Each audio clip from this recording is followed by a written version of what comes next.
Good afternoon, teacher. Good afternoon. Good afternoon, everybody. Wilson, Sebastian, and everyone else. We are about to start the session, so please turn on your cameras and be ready for the attendance. Thank you very much.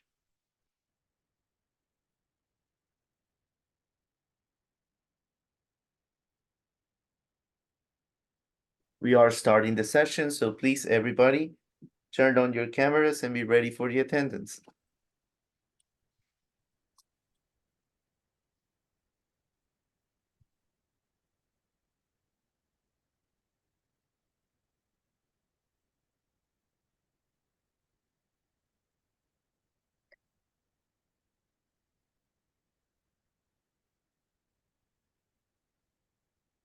Right, getting ready.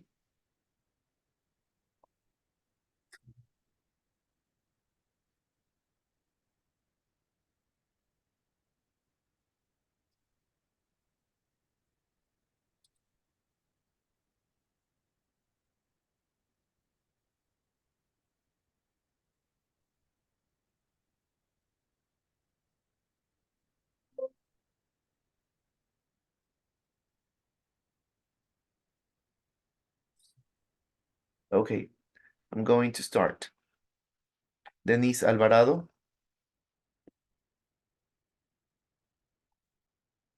Absent. María José Boto. Absent. Luis Cabello. Hello, Mister. Hello, Luis. Present. Thank you. Eric Cacao.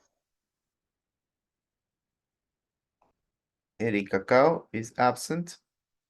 Marcela Candelario. I'm here present.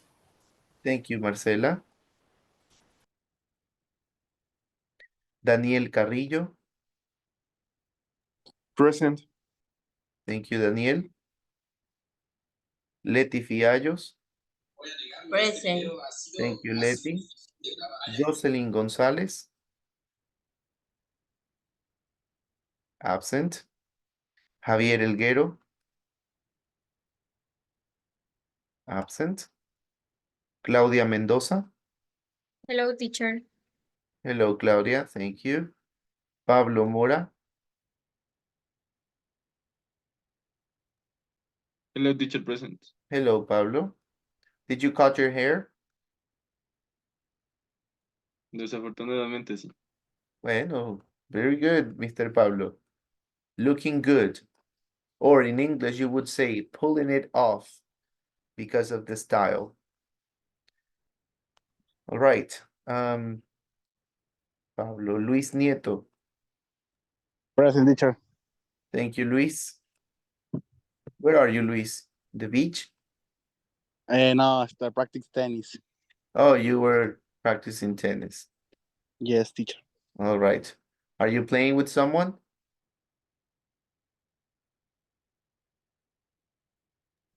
What? Are you playing with someone? With a friend, maybe? Yes, my friend and my brother. My Okay. sister. And your sister. Yes. All right, Luis. Thank you, teacher. Giovanni Ortega. Present, teacher. Thank you, Giovanni. Scarlett Rivera. Present. Thank you. Wilson Serrano. Present, teacher. Thank you. Hilary Toledo. Hi, teacher, present. Thank you. Melissa Velasco. Present. Thank you.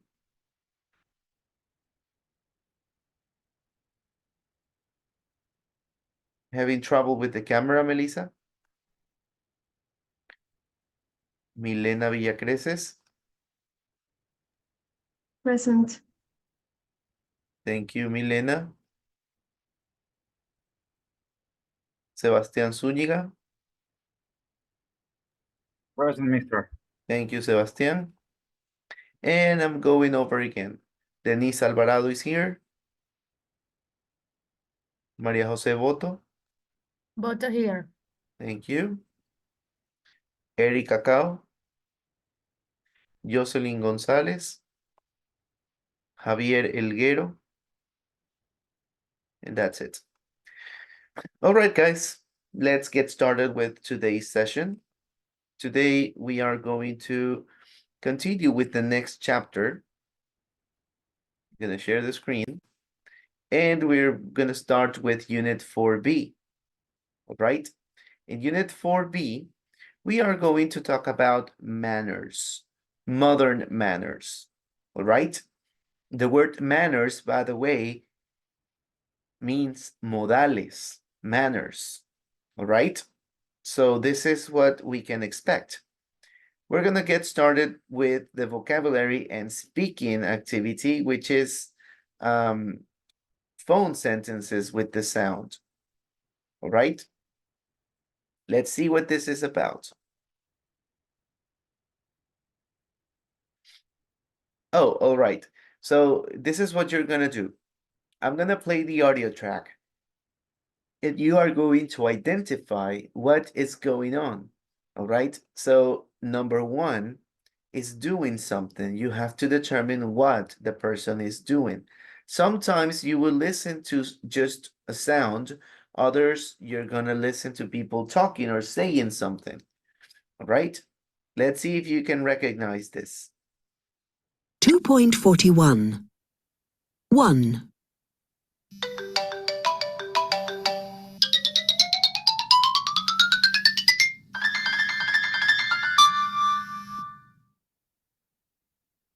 2, What was number one?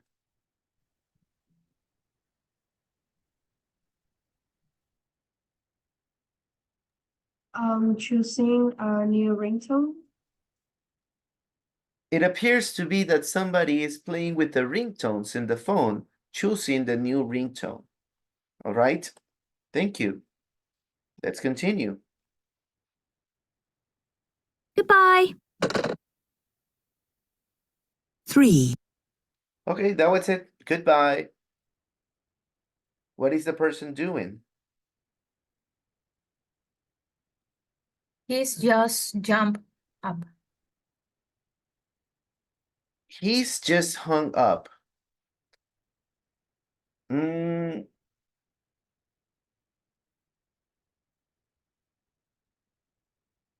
Okay. Yes, the person appeared to hung up because it's calling and it says goodbye.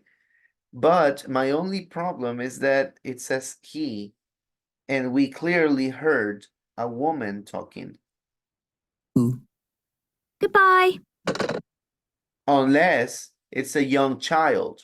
If it's a child, maybe this is the voice of a boy, very young boy. But it sounds more like a woman, so we don't know. We will have to check the others. Let's continue. Number 3. 3,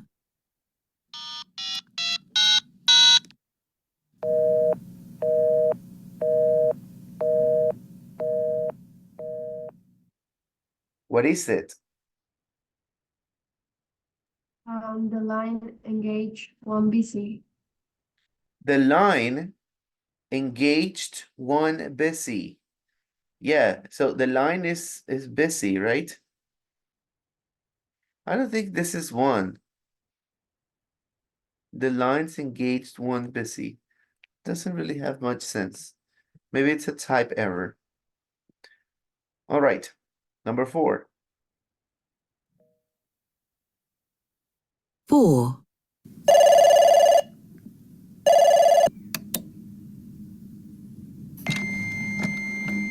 Please leave a message after the tone. hi, Jack. It's Sandra. I was just calling to confirm that meeting. 5, All right, what is number 4? She left a message on his voicemail. She left a message on his voicemail. All right, and now we are certain that this is a woman, right? Let's continue.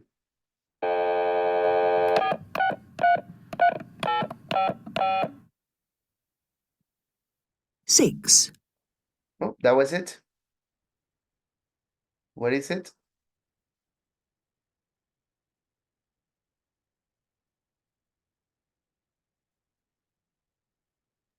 Anyone? Letter A. What? He's dialing a number. He's dialing a number. Okay, he's dialing a number. Now let's listen to number 6.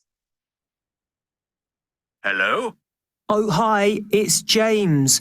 I phoned half an hour ago, but Anne wasn't in. Is she there now?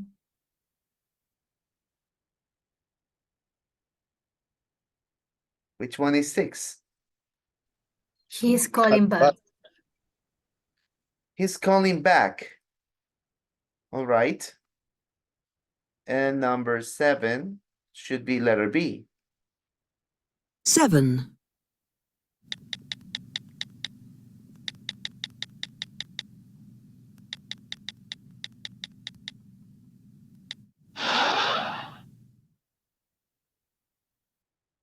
All right, do you agree? Number 7 is letter B. She's texting one message a friend. Yeah. Okay. Mister, Yes, Sebastian? maybe. No. Okay. Okay, no, but tell me, maybe you have a point. I think maybe number 7 in the 8, but Oh, okay. But as I'm you can see, the sound is very fast. So it's not just one number. The person pressed the button many times. Right? That's like the sound of a message more than dialing a number, right? what does it mean dialing? Dialing means marcar. Está marcando un número, like this. That's dialing. Okay. Ajá, está Okay. marcando el número. 2, 5, 5, 6, 7, 3, 1. Like this. All right. Thank you. You're welcome. Now you have the answers for the first activity. Very simple. Something that I want you to keep in mind is the vocabulary of certain actions related with the telephone. Dialing, right? When you dial a number. Actually, the word dial is found in the phone as well, right? Marcar, dial. So you're calling somebody, but dialing is referred to the numbers. Texting, you all know what texting is, very simple. We also use the word in Spanish, textear, mensajear. All right, it's the same thing. We are writing a message. Hung up, colgar. Okay, hung up. Actually, hung is the past participle form because the real word is hang. Right? Hang up, colgar, with A. New ringtone, you know what the ringtone is, the music when people are calling you. When you call back, means that somebody called you before and now you're calling back. You are devolviendo la llamada, calling back. Leave a message. You leave a message in the voicemail. You know voicemail, buzón de voz, voicemail, and you leave a message. And if the line is busy, busy is the same word like in Spanish, ocupado, busy, all right? And not just for telephone. I am busy right now. Estoy ocupado en este momento. I'm doing something. And you can also say that the line is busy. La línea está ocupada. All right?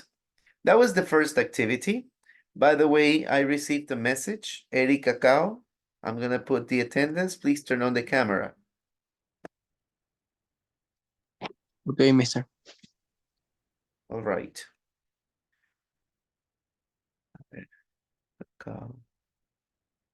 And I have another message here. Who is this? Melissa. Se me puso así la compu. Okay.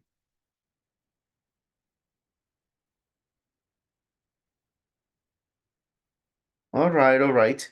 Let's continue. Now we are going to continue working with modal verbs. Yesterday, we already learned 2 modal verbs, which is actually one, and it's past form. What's the modal verb we learned yesterday? Who remembers?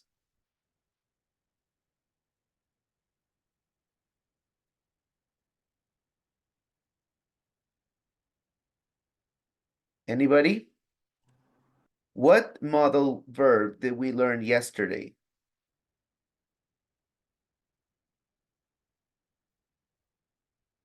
Starts with C. Aha, very good, Hillary. Can and could.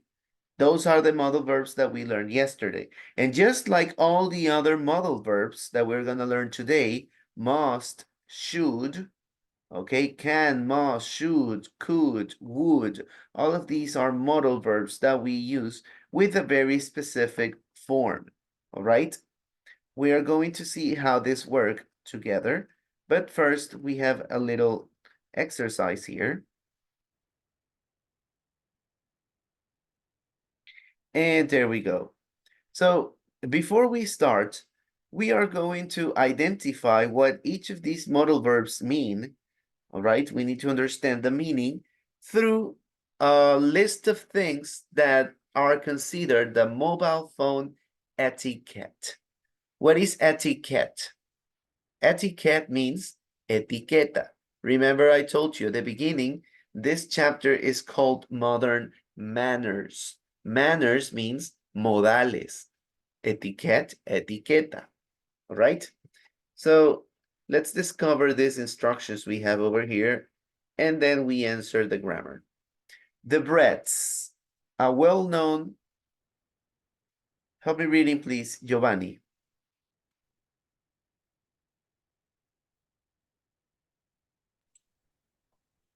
Well, Deborah, give to mobile phone a ticket. Okay, but etiquette. But before you Eti- continue that part, Giovanni, I need the top text here. Okay. The Breads. A well-known British publisher has been producing guides on how people show him since the No, que one. 1900s, 1900s. including the bread etiquette and modern manners. Manners. And the English gentleman, nobody's its style offered advice on what and what not to do in social situations. Okay, very good. Thank you, Giovanni. So now we know who the Bread is. The Bread is a British publisher. So it's like a book. Well, not really a book, because apparently what they normally do is that they produce guides, guías, guides. And these are etiquette guides.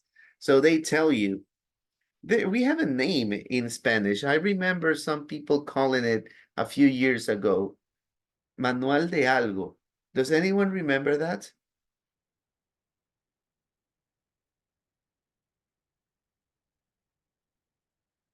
Cuando hablamos de los modales, hay un término que se usa en español, el manual de, y hay un nombre.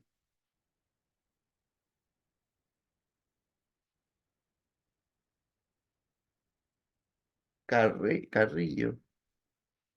Carreño. ¿A alguien le suena? ¿No? ¿No? Creo que se llama así, manual de Carreño. ¿De verdad? ¿Nadie le suena?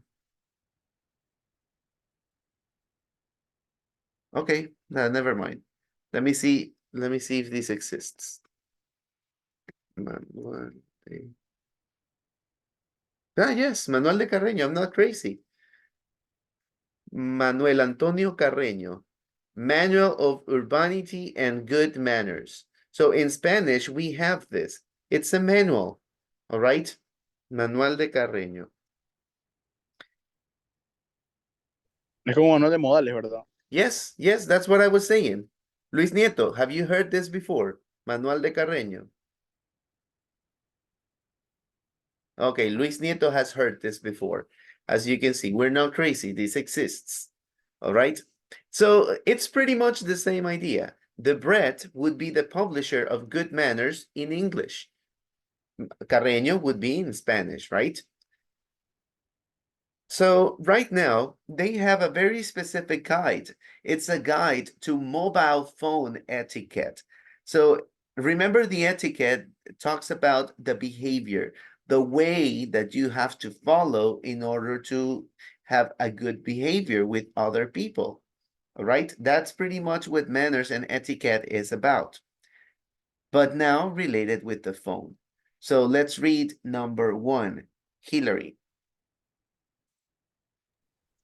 One, think what your ringtone says about you. If you're sometimes embarrassed by your ringtone, it's almost certainly the wrong one, and you should change it.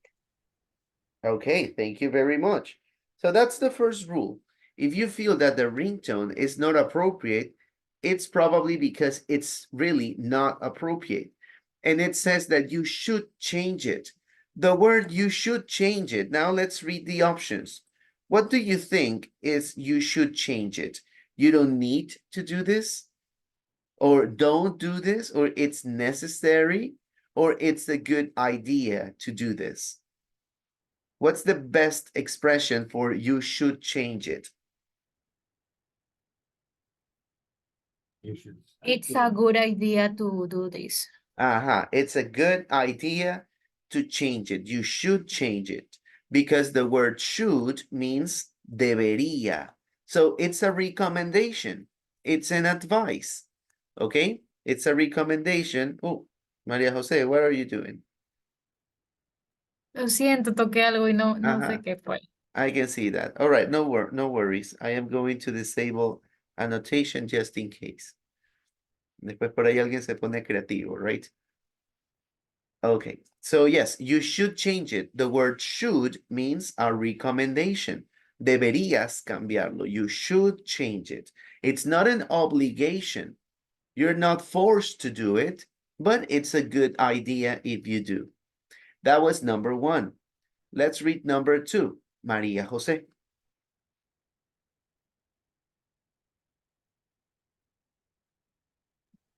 When in doubt, use silence or vibrate mode. It may surprise your companions when you suddenly answer an invisible silent phone, but at least they won't have to listen to your ringtone.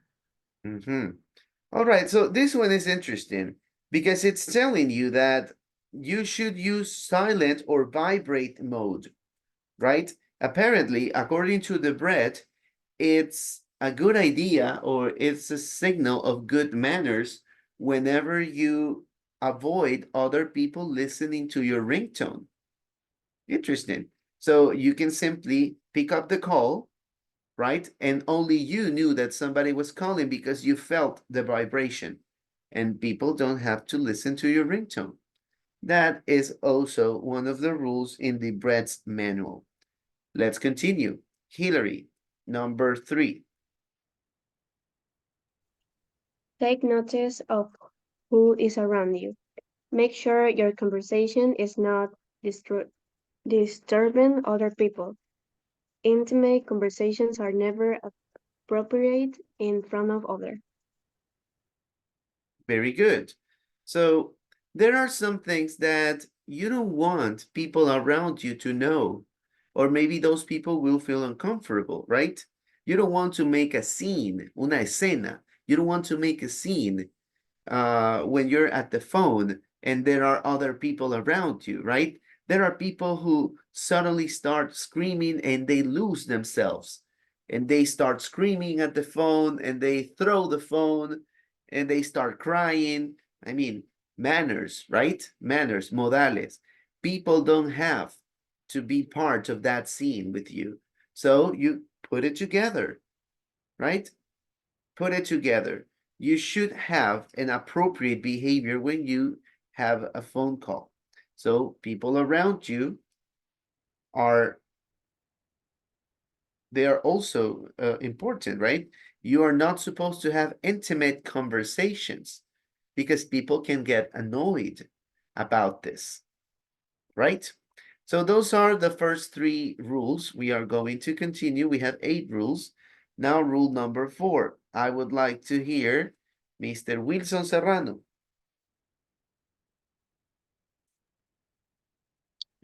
Press the keys song, small no with your phone. Keys song or trying on in hotel than interaction with the exit.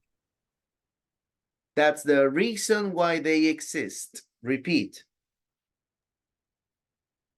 Repeat song, That's the reason why they exist.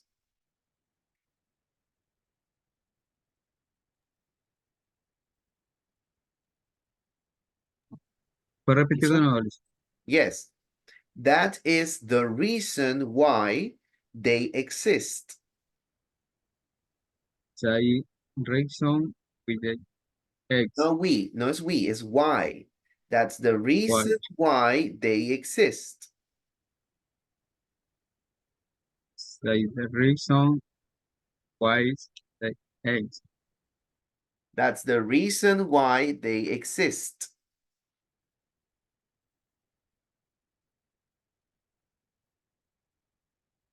Okay.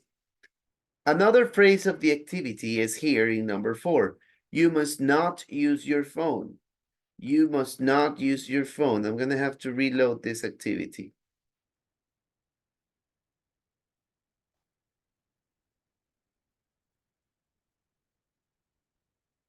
All right, we already said that you should change it. Is the first one that appears, right? A good idea. Now, the word is, you must not use your phone. You must not. So, is this phrase similar to you don't need to do this? Or don't do this, it's not permitted? Or it's necessary to do this? What do you think it is?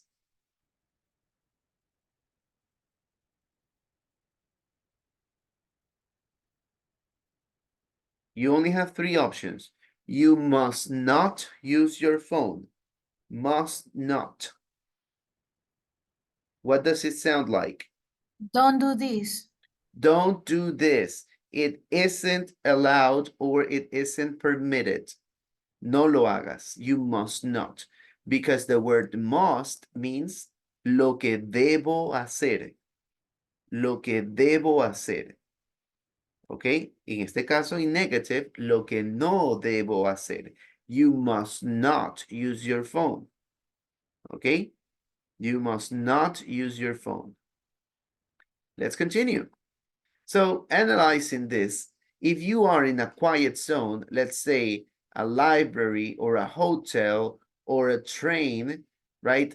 People are expecting to find silence. So if you start using your phone in a quiet zone, you're going to annoy all the other people around, and it's not fair. People are there for a reason. They want silence. So if it's a quiet zone, you don't use your phone there. You exit the zone, you go out. You can't disturb people. Number 5, I would like to hear Marcela.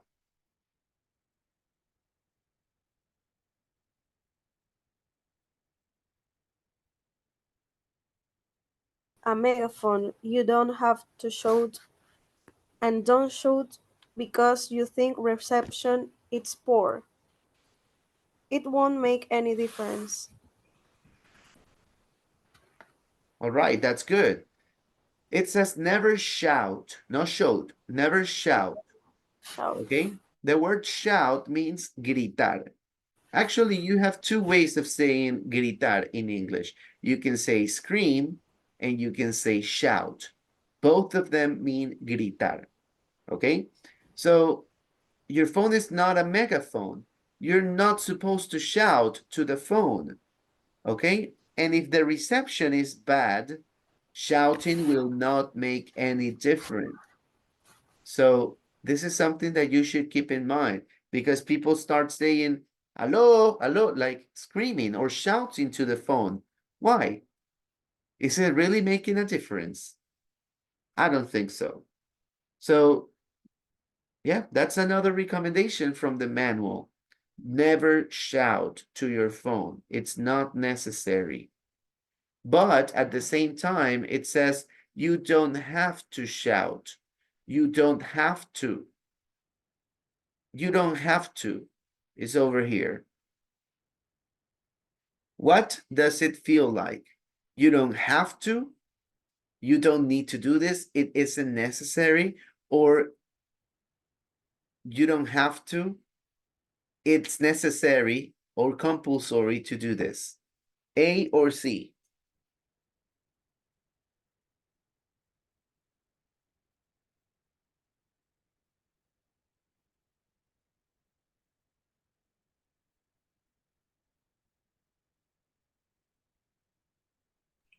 Letter A. Letter A, right? It isn't necessary. You don't have to. So, once again, the phrase, you don't have to, means that if you want to do it, you can do it, but it will make no difference. So it's not necessary. All right? That's pretty much what we're saying here. You don't have to. You can do it if you want, but it's not necessary. So finally, we have, you have to keep your phone. You have to, it is necessary. The opposite, right? You don't have to, it's not necessary. You have to, it's necessary. It's an obligation. Let's see what this is about in number 6. I would like to hear Sebastian.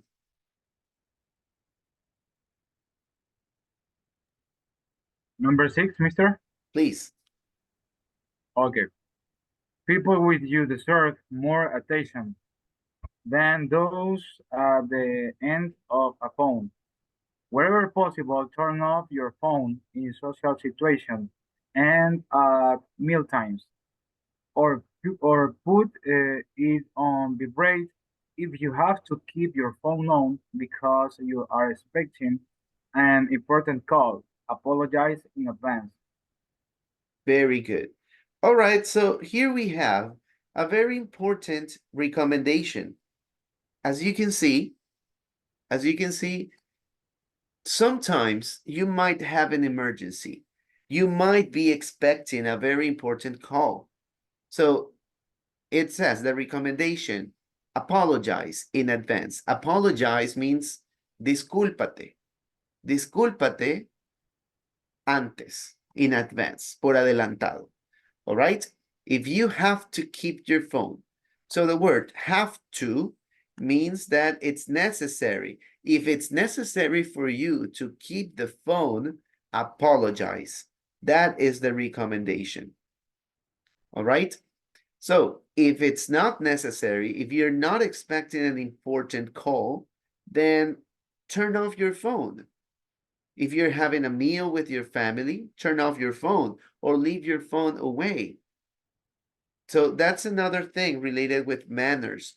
People nowadays are having lunch with friends and they have the phone out and they are constantly chatting and taking pictures and taking selfies and then taking pictures to the food and then uploading to social media, and they start counting how many likes they have in the post, and they want to see if the ex is watching the post or whatever. I mean, some crazy stuff that people do in social media that is not letting you live what is going on around you. And if you're sharing time with people in real life, respect them. That's the recommendation. So put your phone away if that's going on. Let's continue with number 7. I would like to hear, let me see who's here. Letty, number 7. Don't carry on phone conversation when you are in the middle of something else. This is especially true if you are in bank shop It is insulting not give the people who are serving your full attention. Okay, people who are serving you, not how. People who. Pe- People who are serving. Okay, very good. So this is more like, yeah, I mean, all the topic is about being polite, ser respetuoso. So if you're having a conversation on your phone, but you're in the bank or you are in a restaurant or you are whatever, and there are people talking to you, serving you, then you shouldn't be using your phone. That's the recommendation. Number 7. And finally, we have number 8. I would like to hear Miss Milena. Think about. Okay. Think about where you are calling from. Don't make or receive calls in inappropriate places. Put your phone on vibrate in meetings, cinemas, etc. If you must take a call in the car, use the hands-free set. Use the hands-free set. Very good. So think about where you're calling from, right? The place where you're receiving a call is also important for manners, right?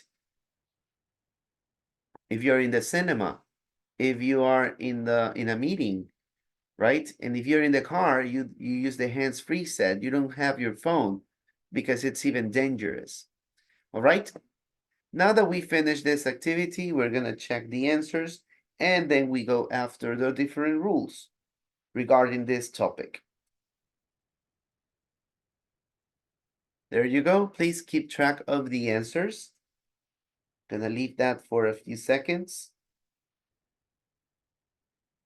Keep track of the answers and we continue. All right.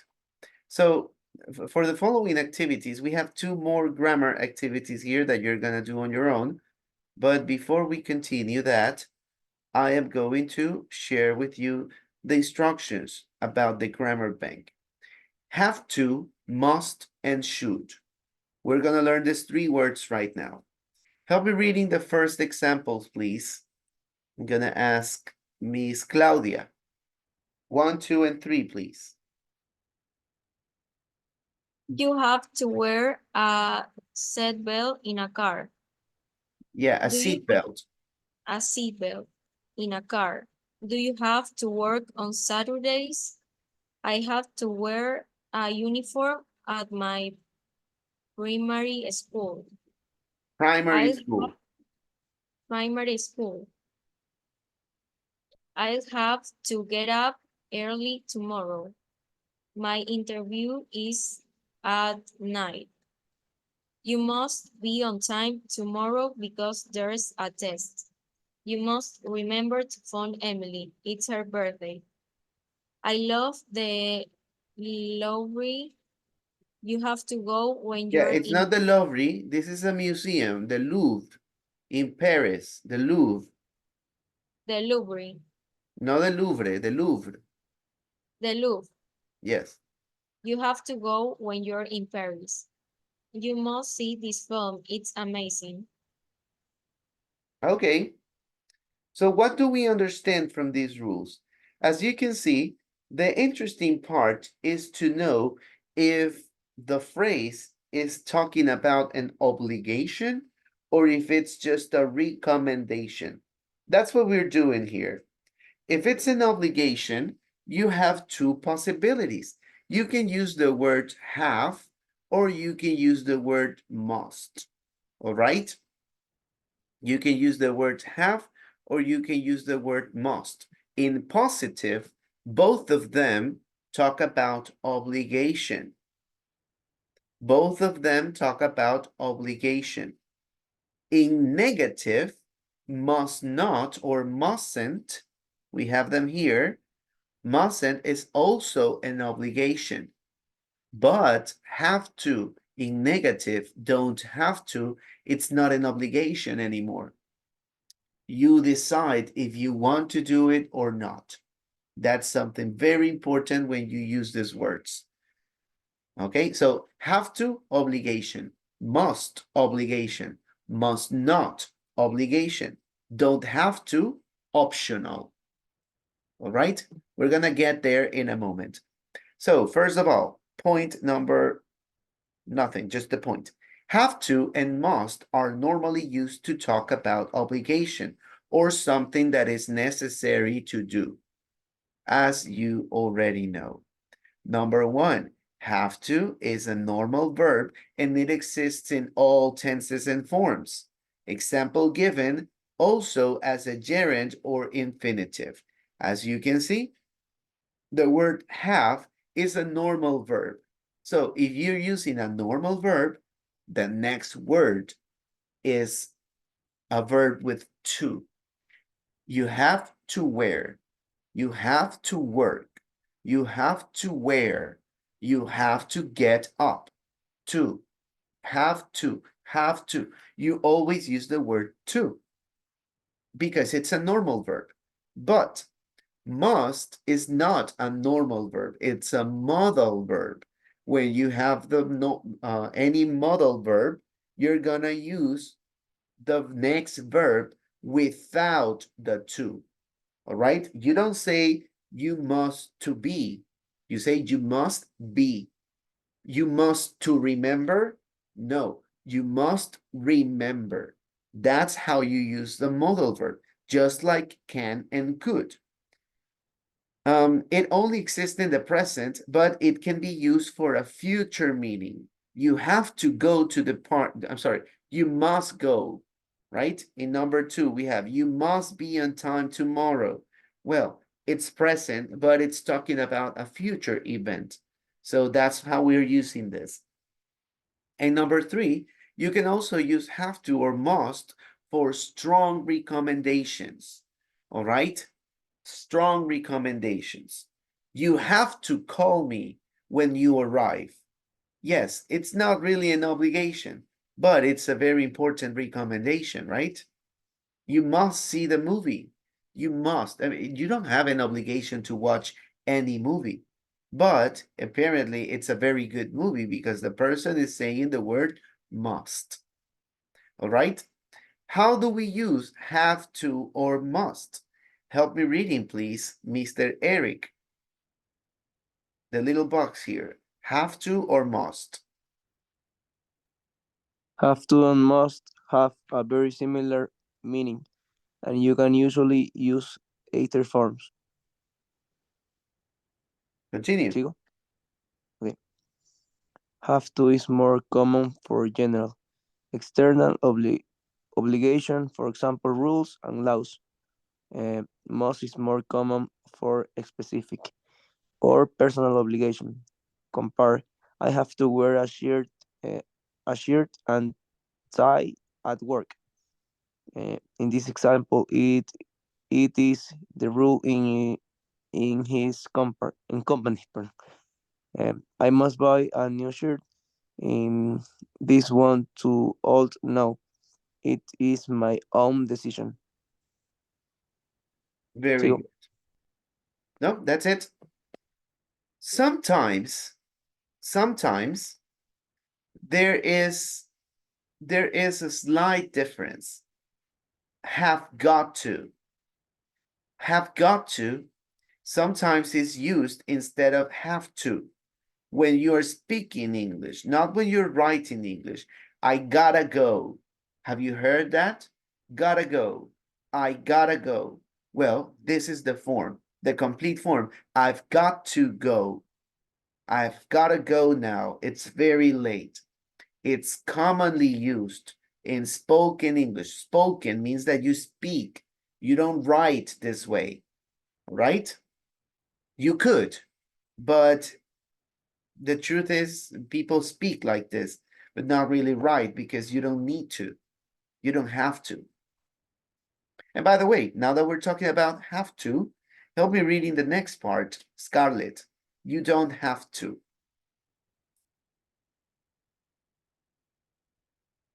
You don't have to pay. The is free. Yes. You You don't have to go to the party if you don't want to. If you don't want to. So you don't have to. Remember, as I told you, have to talks about optional things. It's not an obligation. And you have that rule here. We use don't have to when there is no obligation to do something, but you use mustn't when something is prohibited. Help me reading mustn't, please. Letty, you mustn't.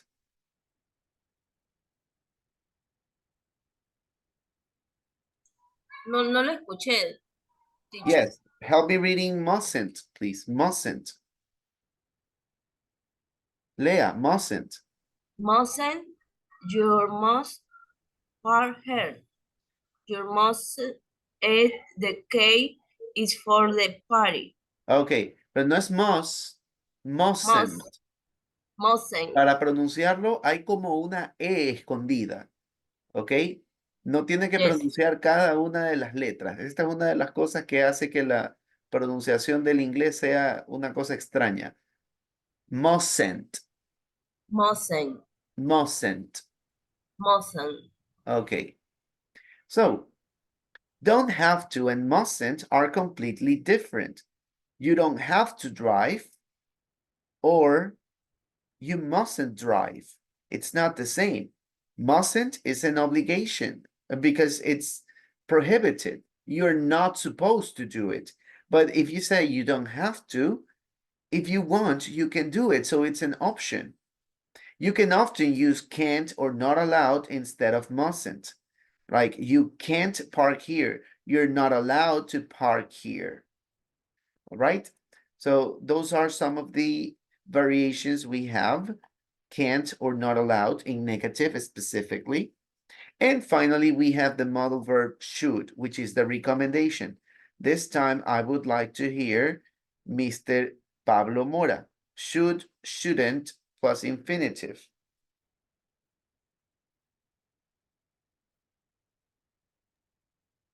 You should take warm clothes with you to Dublin. It might be cold at night. You shouldn't drink so much coffee. It isn't good for you. I think the government should do something about the unemployment. Very good. So we have the word should. How do we use should? Three situations. Should is not as strong as must or have to. We use it to give advice or an opinion. And advice means consejo. And it's a recommendation, recomendación. Okay? To say if we think something is the right or wrong thing to do. Should is a modal verb. The only forms of should are should or shouldn't in negative. And there is a variation. And I really need you to pay attention on this because this is a very special word, the word ought. Okay? You can use the word ought to and ought not to instead of should. And they mean the same. Okay? Paréntesis, y lo explico para que quede muy claro en español. Las palabras should y ought son lo mismo. Es lo que usted debería hacer. La cuestión es que ought es el único modal verb que sí necesita que el siguiente verbo sea con to. You ought to take. You ought not to drink. ¿Ok? Usted no va a decir, you should to take. That's not possible. You should take. That's it. But ought needs the word to. Okay? Now, why do we use ought? The truth is, it's not very common nowadays. Maybe it's more formal. Maybe it's one of the few English words from past English that still remains. Maybe. You know, language constantly evolves. Los idiomas van evolucionando. Hay palabras que en el pasado se usaban muy comúnmente y hoy en día ya nadie dice eso. ¿verdad? Y eso en todos los idiomas. Tenemos palabras de ese estilo en español, en inglés y en cualquier idioma. Siempre usted se va a encontrar con palabras que ya no se usan, pero usted sabe qué significa. Bueno, ought is one of those in English. Okay, it's the same, ought or should. But please remember, ought goes together with to. It's the only modal verb that has this condition. Now that you know this, I am going to ask you to work on the following grammar activities, all right? I'm going to give you around 10 to 15 minutes to work on grammar A, 1A and 1B. All right? Please get started.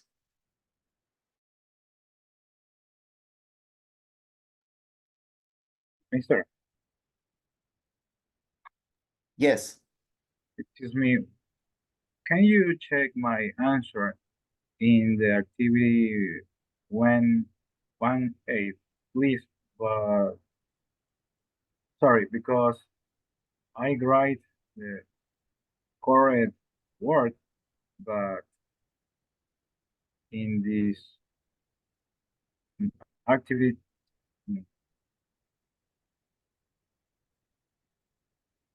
is incorrect. But I don't see you here. You have 10. Activity 1A. 1A, listen and match. Or No, the no. other, 1A, this one. Complete with the correct form. Okay, you were already doing it. I understand. Sorry. Don't worry. Let me see.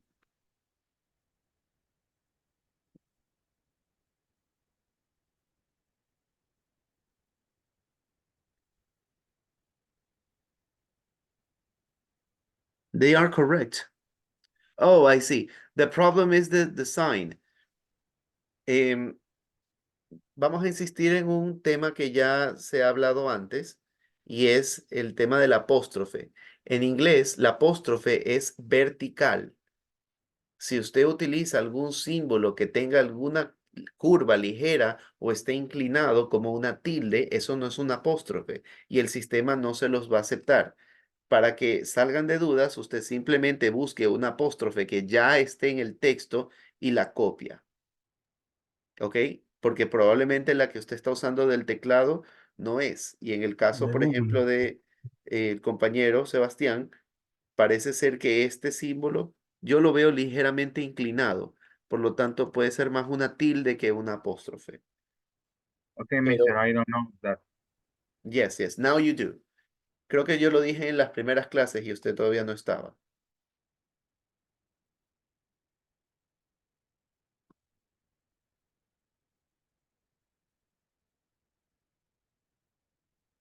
Okay, good thing that you showed me this.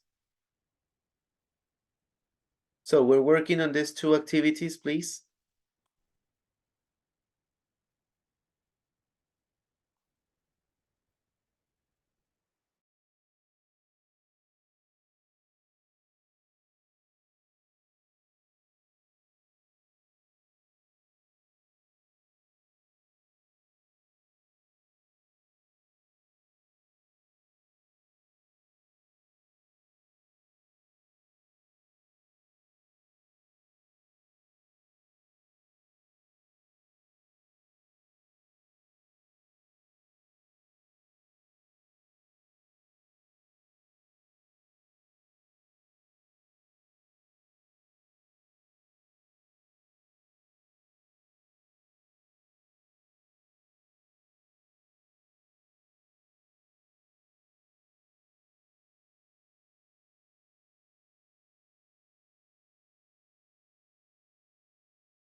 All right, guys, one more minute and we continue.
All right, we're gonna move on.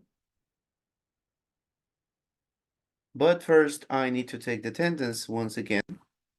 So please make sure that you stay present when I call your name. Let's see. Denise Alvarado. Absent. María José Boto. Here.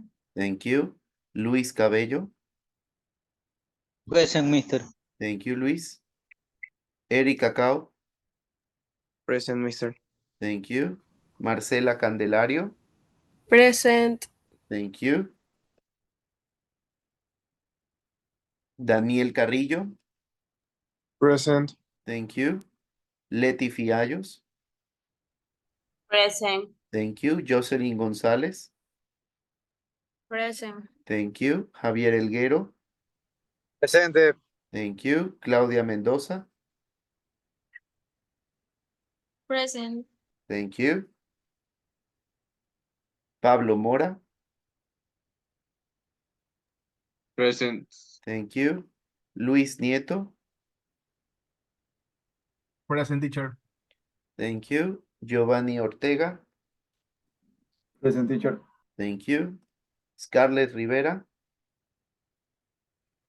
Present. Thank you. Wilson Serrano. Present, teacher. Thank you. Hilary Toledo. Present. Thank you. Melissa Velasco. Present. Thank you. Milena Villacreces. Present. Thank you. Sebastián Zúñiga. Present, mister. Thank you very much. All right, let's continue. Here. All right. So what we're gonna do now, this is a very interesting practice, one of my favorites, by the way, because in this pronunciation, I want you to keep in mind something really important in English. And it's the linking, the link that happens with the final word, with the final letter of a word and the first letter of the next one. All right?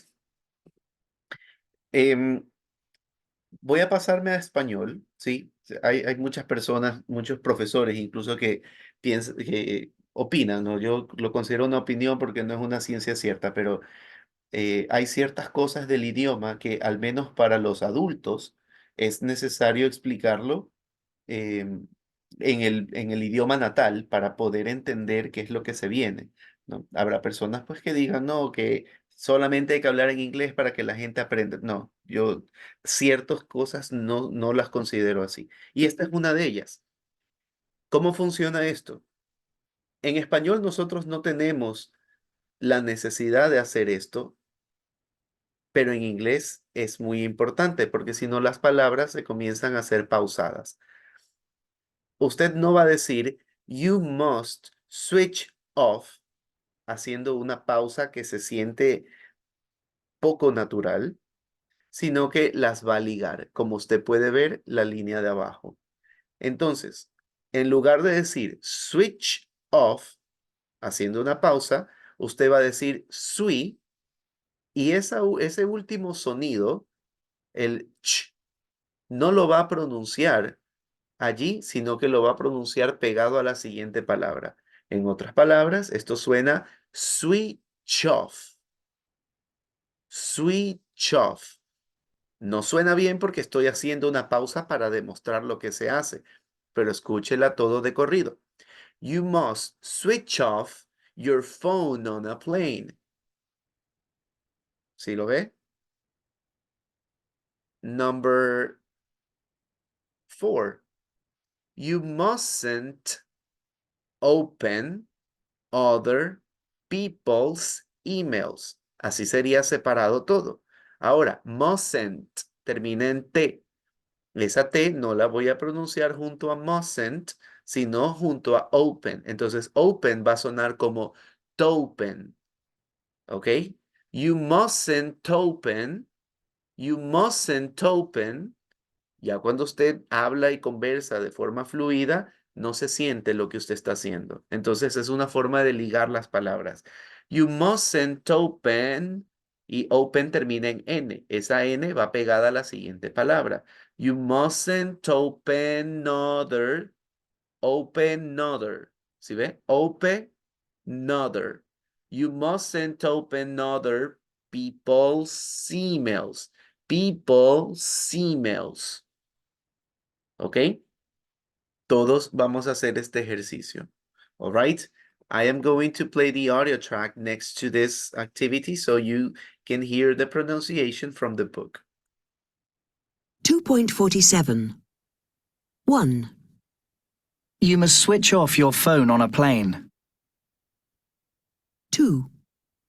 You should only call him in an emergency. You should only. 3. We have to leave at 11. 4. You mustn't open other people's emails. You mustn't open, right? Topen. 5. You shouldn't talk loudly on a mobile phone. Okay. Now I'm going to do it a little bit slower. You must switch off your phone on a plane. Your phone on a plane. On a plane. You must switch off your phone on a plane. Number 2. You should only. You should only. You should only call him in an emergency. Call him, la M, him in an emergency. You should only call him in an emergency. We have to leave. Leave suena como F al final. Entonces va a decir leave at. Leave at. We have to leave at 11. At, va a decir a, 11. We have to leave at 11. We have to leave at 11. Number 4, you mustn't open other people's emails. Number 5, you shouldn't, y la T va con talk, que ya tiene una T, así que como que no se pronuncia. You shouldn't talk loudly on a, no on a, on a mobile phone. All right? Let's begin. This activity is going to be a good practice for you. I'm going to start according to the list in Zoom. Let's begin. Maria Jose Boto. Erica Cao, please keep your camera on. 1. You must switch off your phone on a plane. No pause. Phone on a plane. Phone on a plane. Excellent. Repeat number 1. You must switch off your phone on a plane. Excellent. Number 2.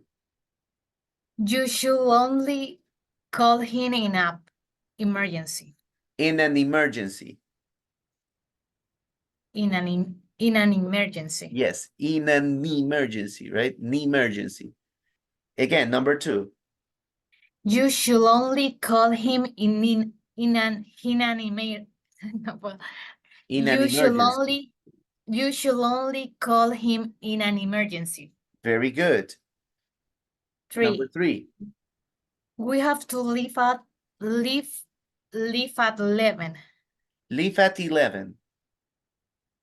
Yes. Repeat. 4. Number 3. Leave at 11. We have to leave at 11.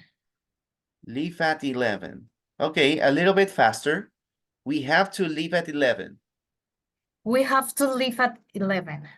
At 11. At 11. Okay, number 4. You must open No que others. must. Acuérdese como le dije a Leti, mustn't. Eso es una E invisible que no se lee, pero se pronuncia. You mustn't. You mustn't open others people's emails. No dice others. ¿Dónde está esa S? Perdón. Again, you mustn't open. You mustn't open other people's email. Ok, pero entre open y other hizo una pausa. Vamos de nuevo. You mustn't open other. You mustn't open others people's People's You others. you mustn't open other people's emails. Ok, pero no está ligándolas, las está pausando.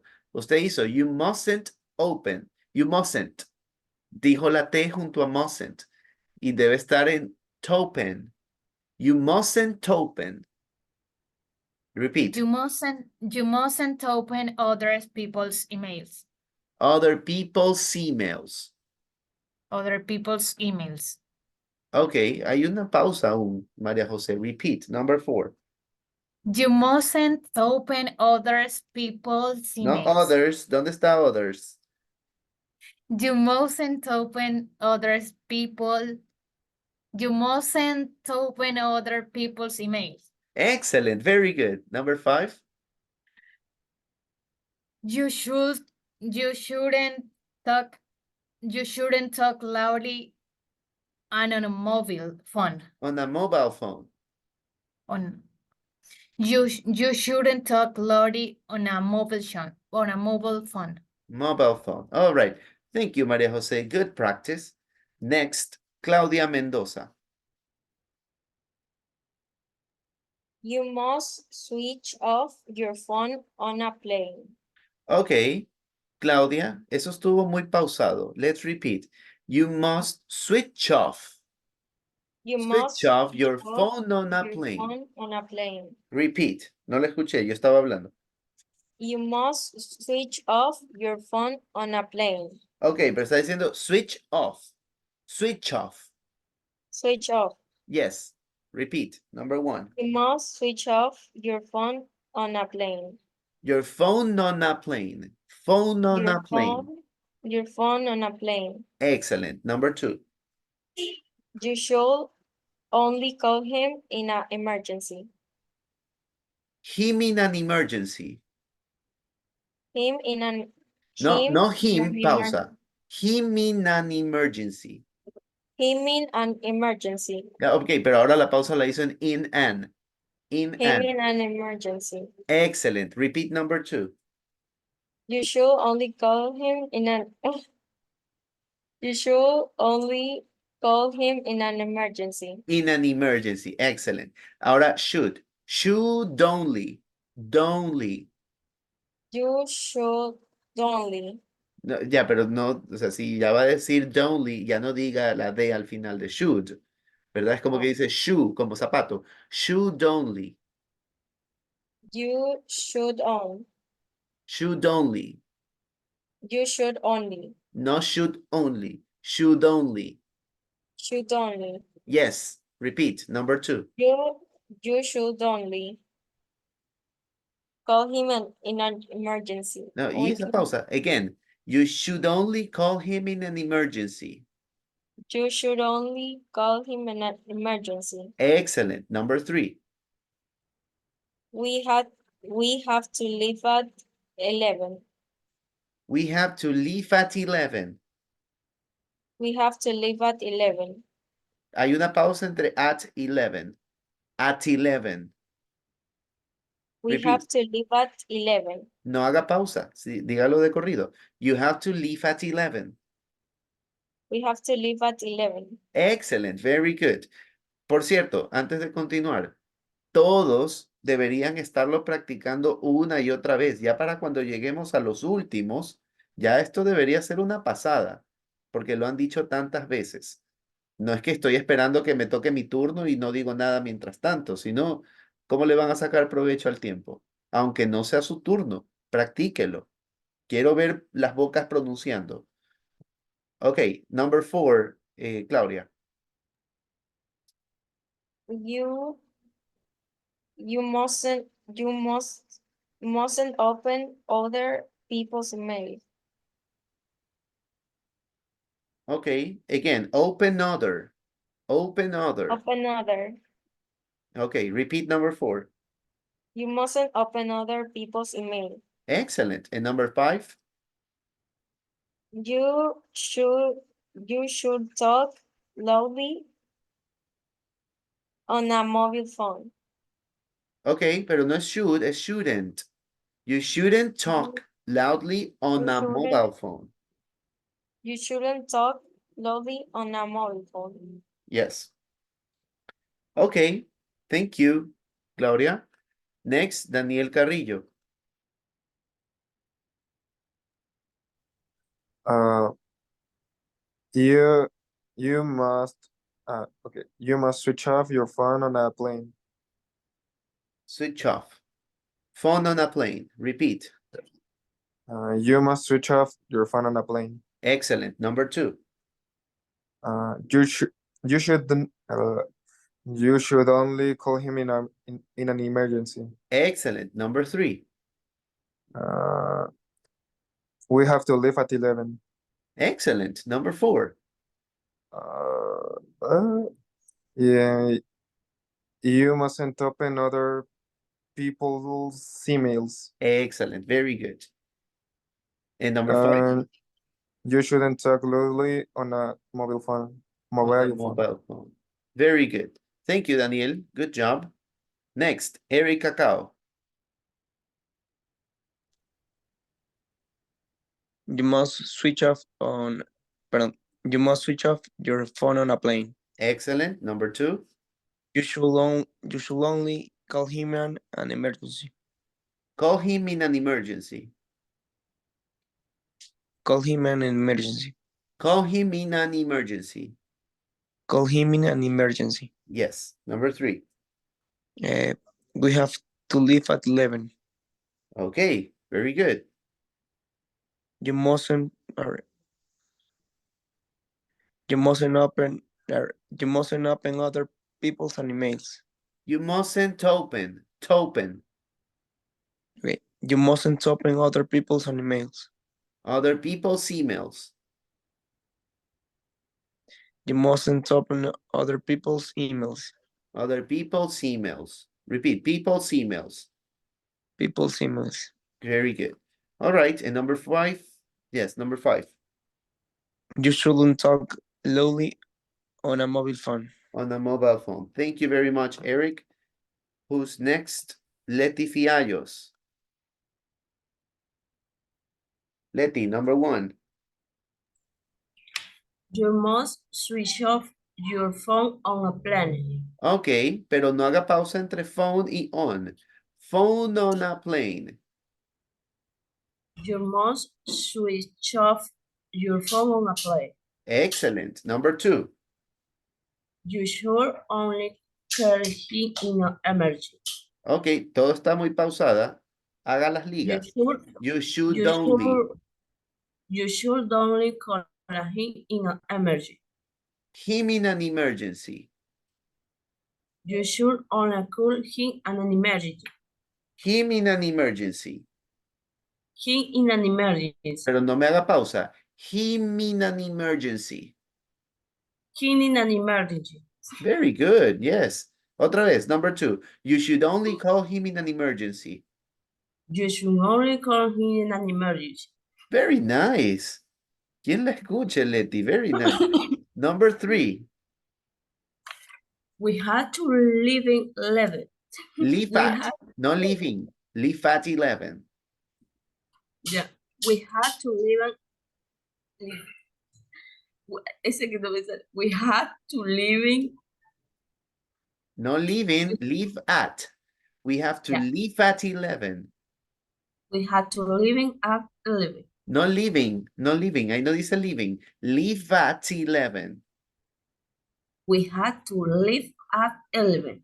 Ok, ahora está bien pronunciado, pero le rompió la liga. No es leave at, es leave at. Leave at 11.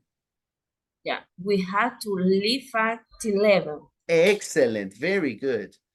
Number 4. Yeah, el number 4 is your most stopping other people's emails. Very good. Very good. And number 5? You should talk loudly on a mobile phone. Okay, Leti, don't forget, no se olvide. Mustn't, shouldn't. Hay una E que se pronuncia, pero no se escribe. Mustn't, shouldn't. Number 5, Leti. You shouldn't talk loudly on a mobile phone. Very good. Muy bien, Leti. Está mejorando ese inglés británico, Leti. Very nice. All right. Next. Giovanni Ortega. Number 1. Espera You un must ratito. switch. Leti, ¿qué tanto suda? Y siento que cada vez que la hago hablar a Leti sufre. Leti, tranquila, it's for practice. Está practicando. Ok, Yeah, ya, está bien. No, pero lo hizo muy bien, Leti. Very nice. Good job. Ok, Giovanni, number 1. You must switch off your phone on a plane. Phone on a plane. You must switch off your phone on a plane.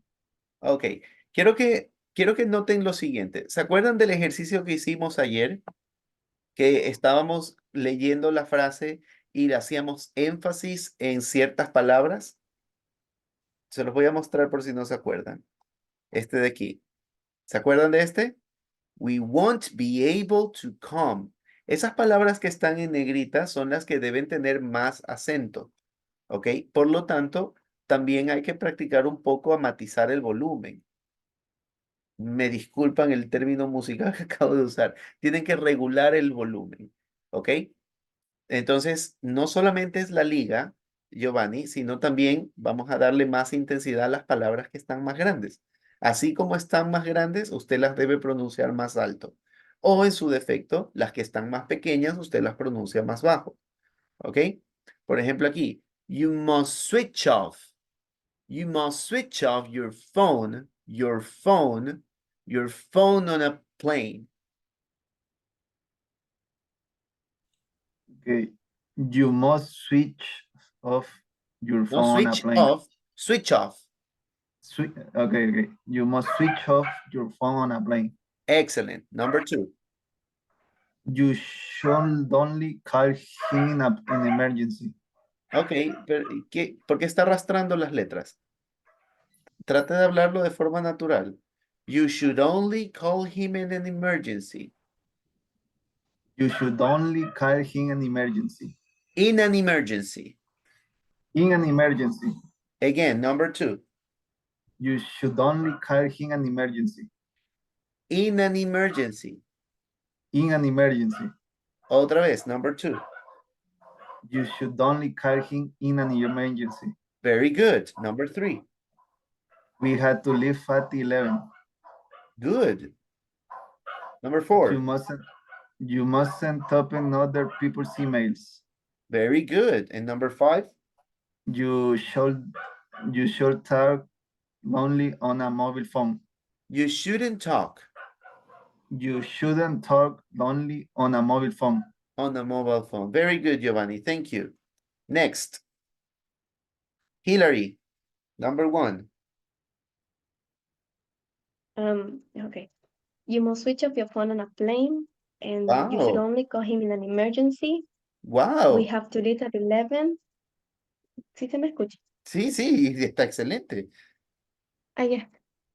4, you must open other people's email, Hey, wait. and you No, you shouldn't talk. must. You mustn't. You You must. mustn't You open. mustn't. Usted dijo you must You open. mustn't. Okay. You mustn't open other people's email, No others, and other. other. You mustn't open other people's email, Okay. And and 5. you shouldn't talk loudly on a mobile phone. Great job, Hillary. Great job. Next. Jocelyn Gonzalez. But you must switch off your phone on a plane. Very good. Estuvo practicando. Claro. Very good. Así es, así se hace. Number 2. You, a ver, you should only call him pero, sorry. You should only call him an emergency. Okay, number 2. Number 3. Yeah. We have to leave at 11. Leave at 11. Good. Number 4. You mustn't open other people's email. Wow, very nice. You shouldn't talking loudly on a mobile phone. Very good. Very good. La última. Cheap Jeep. Ay, no. Esa es la suya. A ver. Chic, jig. No Jeep. Oh Jeep. my God. Chic, jig. Okay, that's better. Very good. All right. Very nice, Jocelyn. Next. Luis Cabello. Luis. Number 1. You must wish your phone on a plane. On a plane. Very good. Switch off. Switch off. Very good. You Number must 2. switch off your phone on a plane. Okay, You, number 2. you only call him in emergency. No es emergen. La G en inglés no suena como en español. Emergency. Emergency. Emergency. Emergency. Okay, solo emergency. Luis, repeat. Emergency. Emergency. Yes. Okay, repeat number 2, please. You only call emergency. Okay, Luis, hay que repetirla toda. You should only, repeat conmigo. You should only. You should only call Yes, you should only call. Espere, todavía no estamos allí. Vamos en orden, Luis. You should only call. You should only call Him in an emergency. Him in an emergency. Him in an Him in emergency. an emergency. Him in an emergency. In an emergency. Him in an emergency. In an emergency. Le falta. Him in an emergency. Him in an emergency. He an emergency. Pero le falta el me. Le falta el me. Usted está diciendo he na. Es he me na. He me an emergency. He ni na mi emergency. Ok, otra vez. He me an emergency. He na ni No, no, ya, Luis, no está leyendo. Está tratando de aprendérselo de memoria. Léalo, está en la pantalla. He mean an emergency. Solo tiene que unir las letras como están allí. ¿Sí lo ve? He mean an emergency. He me an emergency. Excelente, ahí está. ¿Sí ve? Solo tiene que leerlo, Luis. You should only call him in an emergency. Repeat. You should only call he in an emergency. Wow. Ok. Very good, Luis We, Cabello. Otra vez. you you should only call he in an emergency. Oh, no, se olvidó del in. You should only call him in an emergency. Repeat. You should only call he in an emergency. Chuta, que no me sale. Es que no le tiene que salir, Luis, solo tiene que leerlo. Him in an emergency. He in an emergency. Him in an emergency. He in an emergency. No na. No es na, es mi na. Him in an emergency. He me in an emergency. Ok, pero ahora no me haga una pausa tan evidente en he, porque no es he. Al final de cuentas estamos dándole de corrido. You should only call him in an emergency. Repeat. You should only call in an emergency.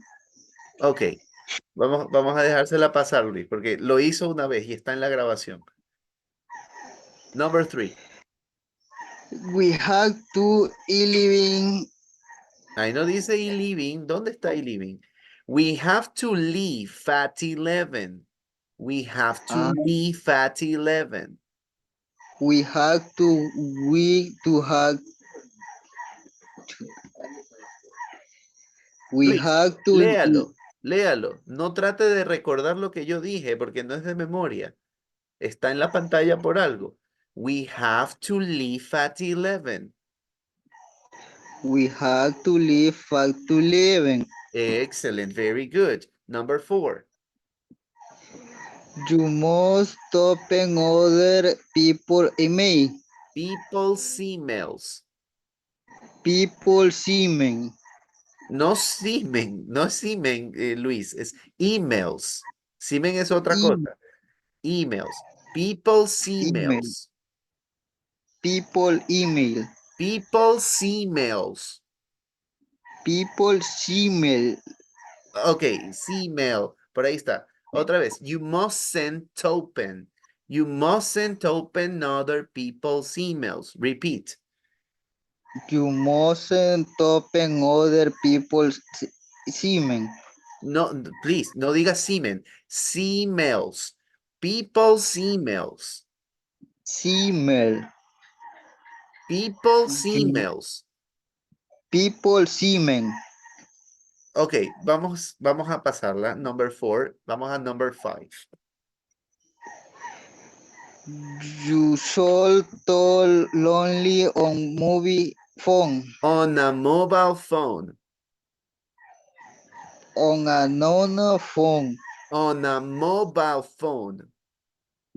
On a mobile phone. Excellent. Okay. Thank you, Luis. Thank you very much. Okay, mister. Okay, Luis. Desde que ahora el que sudó fui yo. All right. Let's continue. ¿A quién le toca? Luis Nieto, you're next. Right, teacher. Okay, You number 1, must, Luis Nieto. you must switch off your phone on a plane. Very good. You should only call him in an emergency. In an emergency, very good. Number 3. We have to leave at 11. Okay, don't pause. Leave at 11. Leave at 11. Está diciendo leave at 11. Y hay una pausa. No haga pausa, líguela. Leave at 11.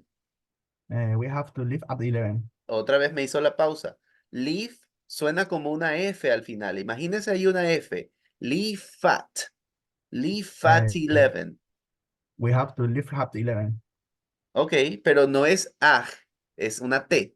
Leave at 11. T11. Repeat. We have to leave at 11. We have to leave at 11.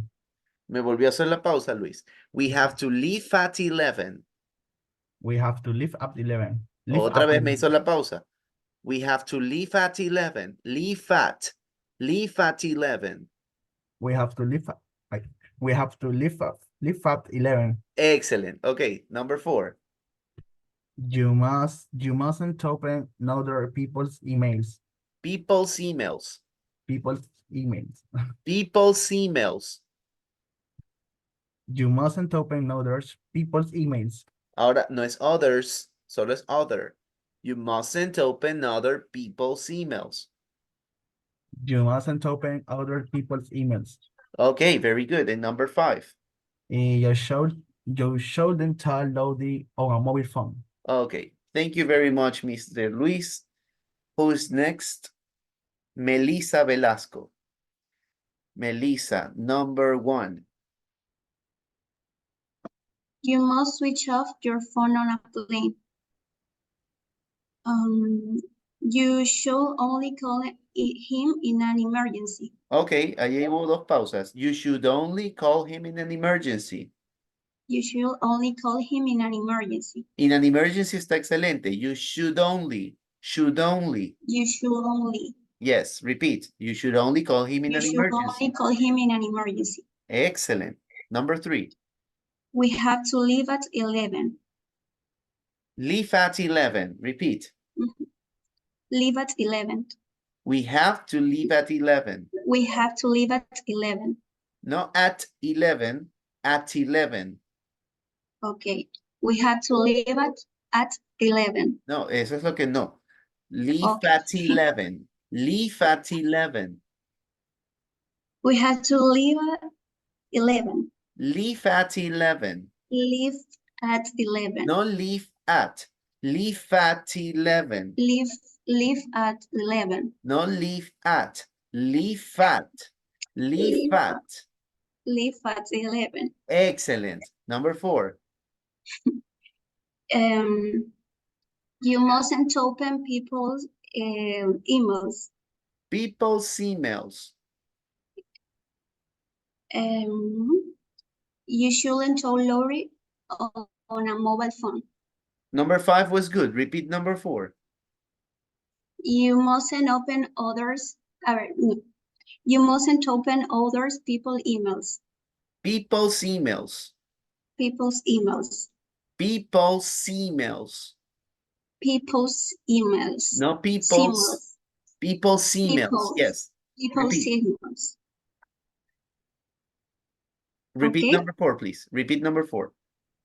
You mustn't open people's emails. Okay, pero se comió other. You mustn't open other people's emails.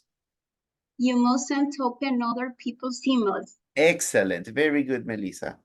Next, Milena.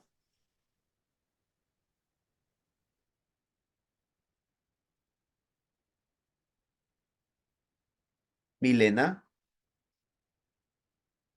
Milena la one. Yes, sorry, I'm here. Okay, Sure. Milena, number 1. Okay. You must switch off your phone on a plane. Yes. You should only call him in an emergency.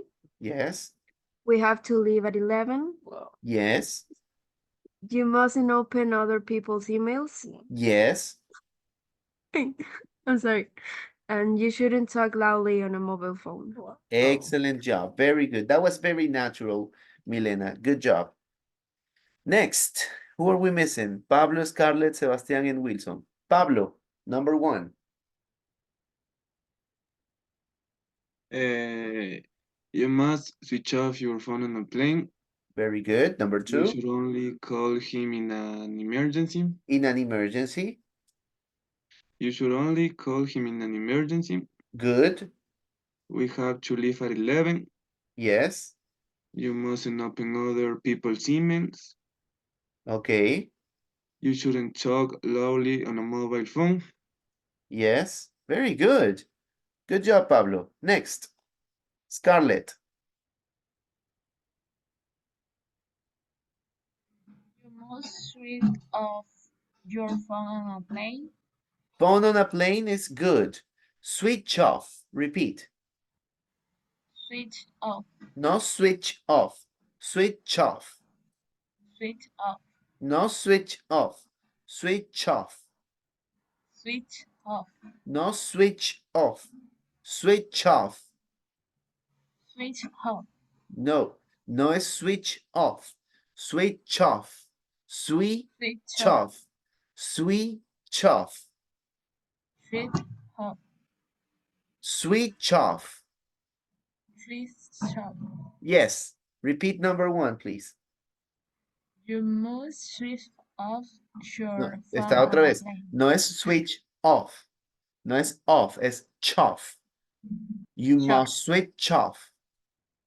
You must switch off your phone on a plane. Okay. Number 2. You should only call him in an emergency. Him in an emergency. Him in an emergency. Okay. Number 3. We have to leave at 11. Leave at 11. Leave at 11. Yes. Number 4. You must open No other es people's email. must. No es must. Es mustn't. Mustn't. Y You lo mismo must, la de las 5. No es should, es shouldn't. Okay. You mustn't open other people's emails. Repeat. you mustn't open other people's emails. Other people's emails. Other people's emails. No people's emails. Tiene que ligarlo. People's emails. People's emails. Email. Repeat. You must open Mustn't. mustn't open other people's emails. Ok, people's emails está bien, pero desligó las anteriores. Repeat. You mustn't open other people's emails. You mustn't open other people's emails. Ok, pero ahora me desligó people's emails.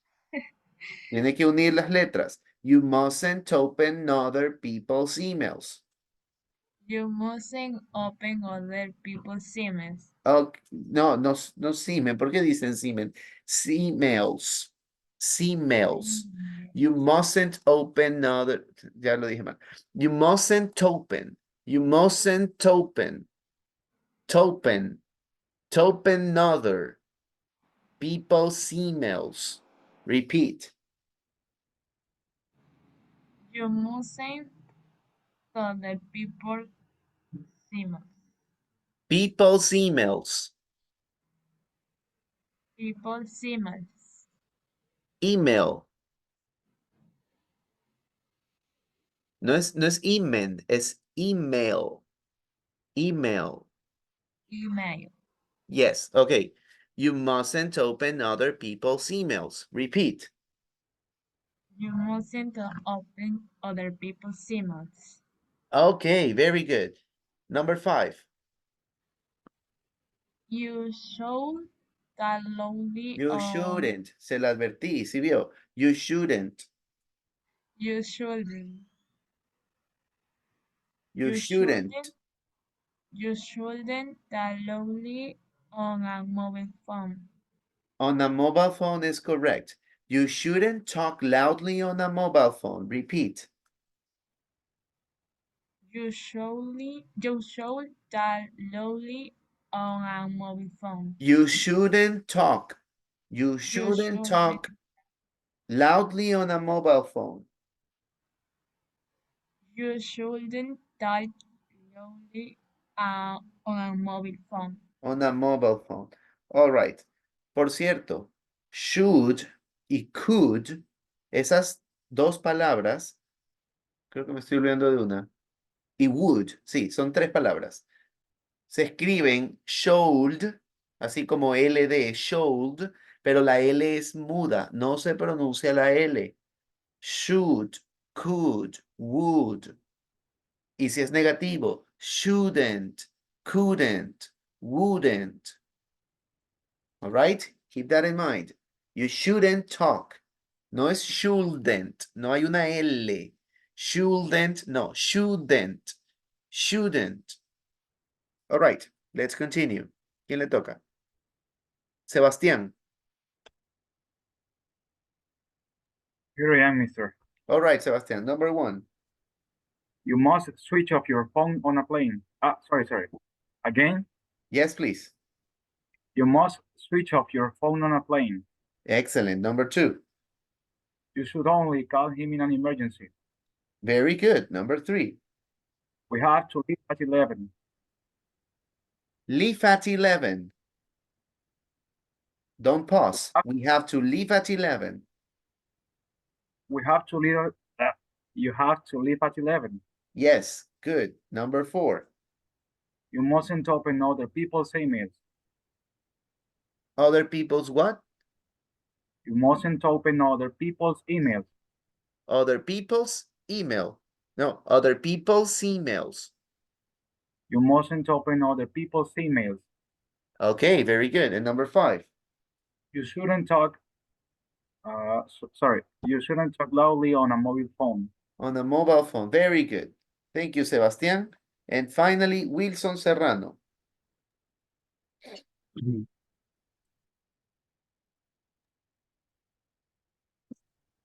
You must switch to your phone on a plane. Okay, number two. You should only call him in an emergency. In an emergency. Wilson, in an emergency. Sí, teacher, aquí estoy. You should only call him in an emergency. Okay, number three. We had to leave at 11. Leave at 11. We have to leave at 11. We had to leave at 11. No laugh. ¿Cuál laugh? Leave. Leave at 11. We had to leave at 11. No es laugh, es leave. We Yeah, have leave. to leave at 11. Yeah, we had to leave at 11. Leave at 11. Leave at 11. Okay, number four. You mustn't open other people's email. Okay, and number five. You should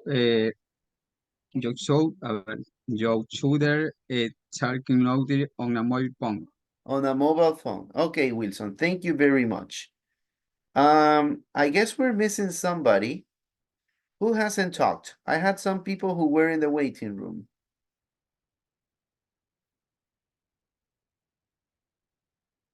No, I think everybody did. Yes. All right, all right. I am going to play the audio track one more time so you don't forget what we just did. 2.47. 1. You must switch off your phone on a plane. 2. You should only call him in an emergency. In an emergency, right? 3. We have to leave at 11. Leave at 11. 4. You mustn't open other people's emails. People's emails. 5. You shouldn't talk loudly on a mobile phone. Mobile. Oh, by the way, I didn't correct this, but many of you made this mistake. It's not mobile, it's mobile. And I have been saying the word for a while. You shouldn't talk loudly on a mobile phone. On a mobile phone, not mobile, mobile. All right, guys. Well, time flies when we're having fun, and I had fun in this period, but it's time to have a break. So you may turn off your cameras, go drink some water, séquese la frente, and we come back after a while, all right? We come back in around 15 minutes. See you later.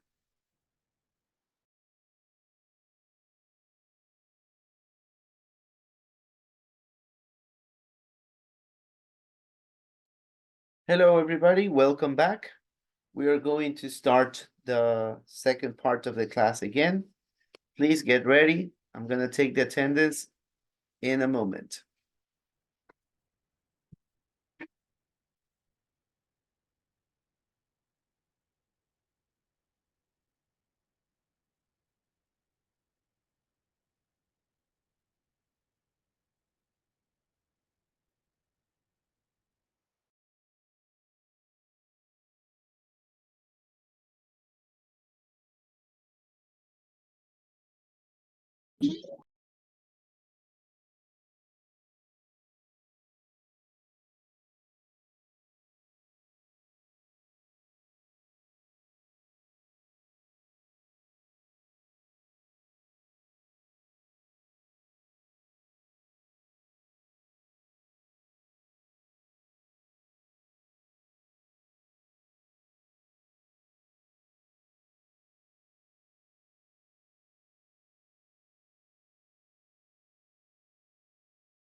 Okay, guys, listen to the attendance, please.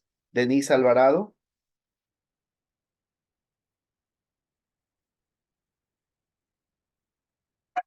Absent. María José Boto. Here. Thank you. Luis Cabello. Present, mister. Thank you. Eric Cacao. Present, mister. Thank you. Marcela Candelario.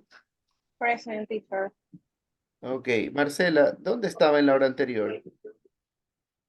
En mi casa. ¿Por qué? No, yo me... Me salí como media hora de la clase. Sí, O sea, porque me usted no desconecté hizo media hora. el ejercicio de pronunciación. Sí, pero fue cuando justo me entré y ya había acabado de hacer el ejercicio. Ujú.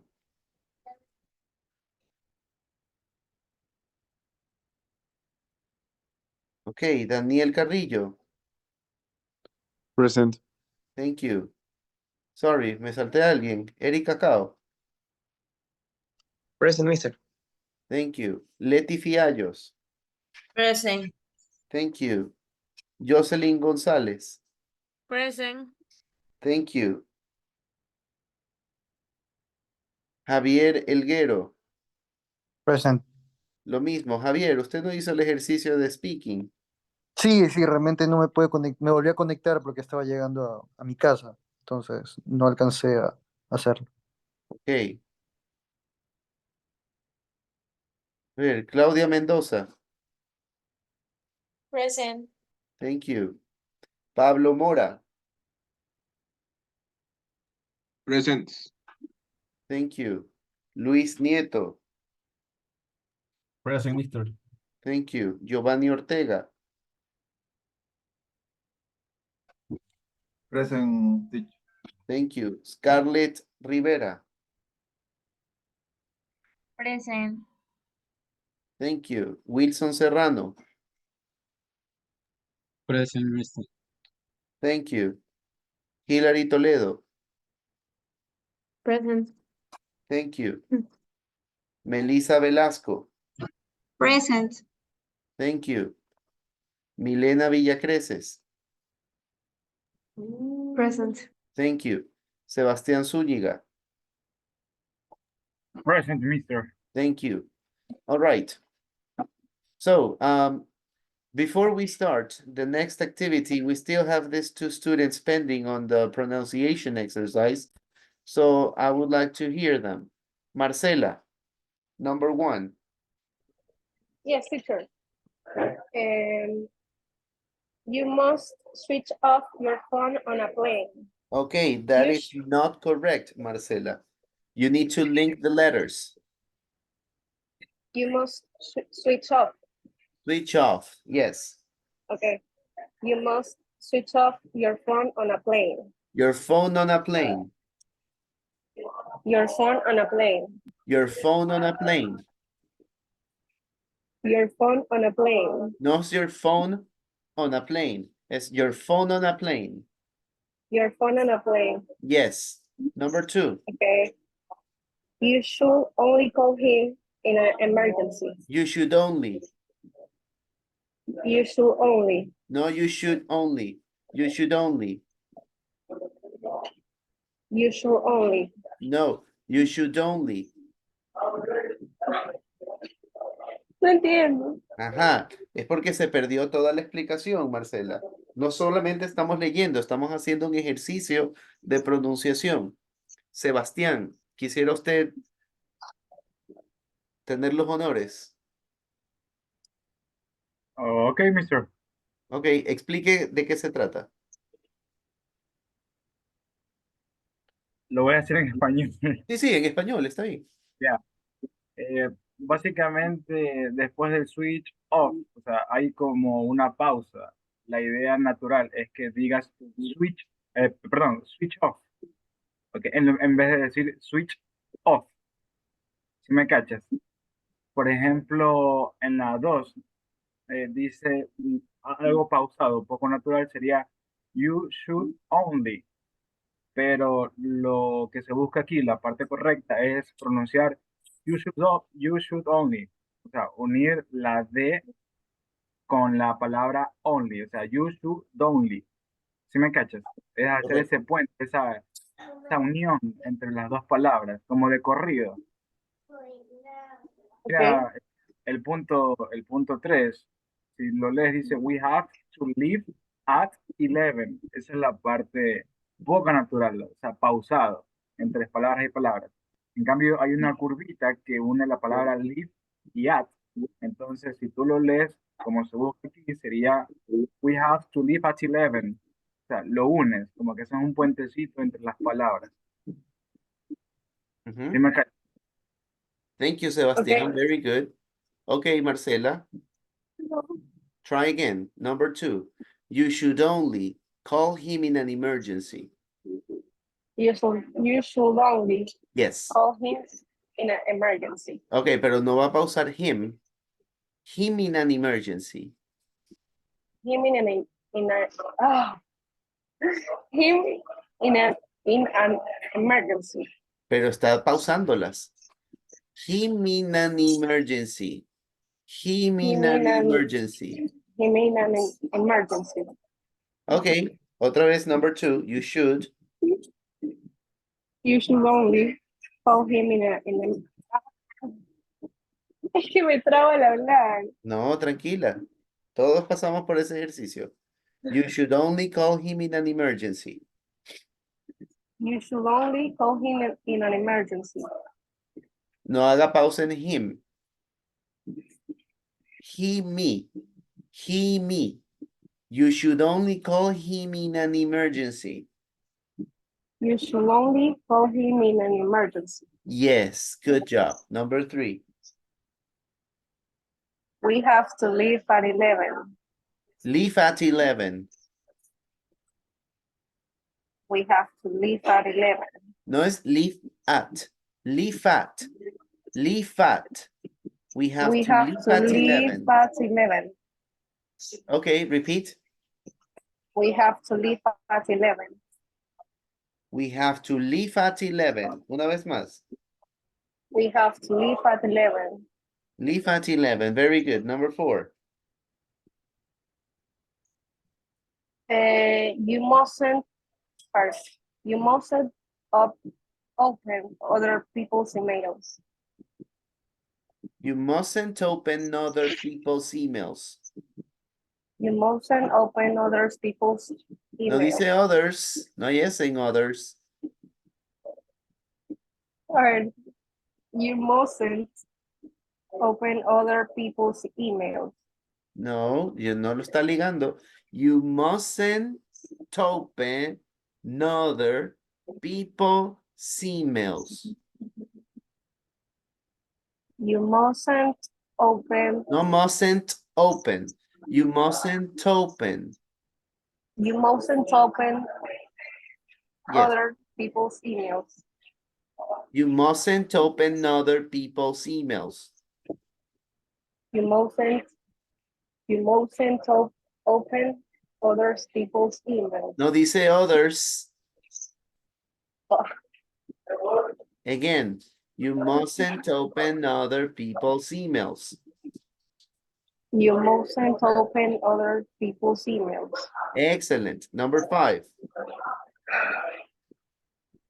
You shouldn't talk loudly on a mobile phone. Mobile phone. Mobile phone. All right. Thank you, Marcela. And the last one is Mr. Javier. Javier, number 1. Okay.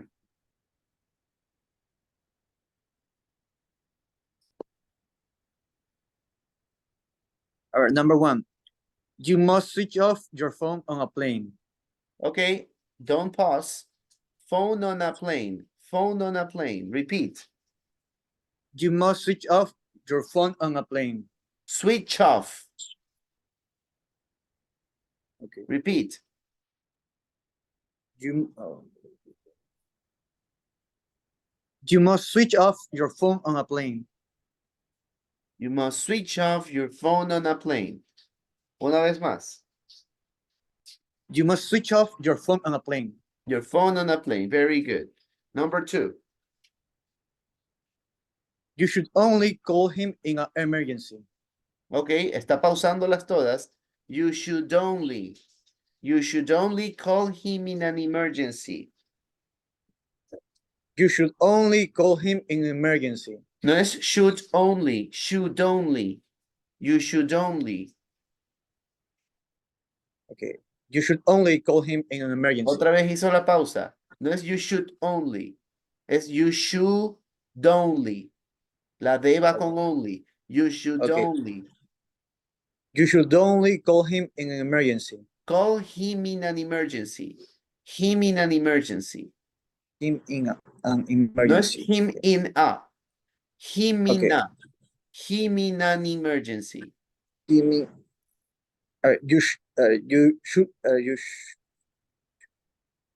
You shouldn't only call him in an emergency. Okay. Number 3. We have to leave at 11. Leave at 11. We have to leave at 11. No es leave at 11. Leave at 11. We have to leave at 11. Okay. Number 4. You mustn't open other people's emails. You mustn't open other people's emails. You mustn't open other people's emails. No es people's emails. Otra vez, no está haciendo la combinación. People's emails. Okay. You mustn't open other people's emails. Other people's emails. You mustn't open other. You mustn't open other. Repeat. You mustn't open other people's emails. Entre open y other está haciendo una pausa.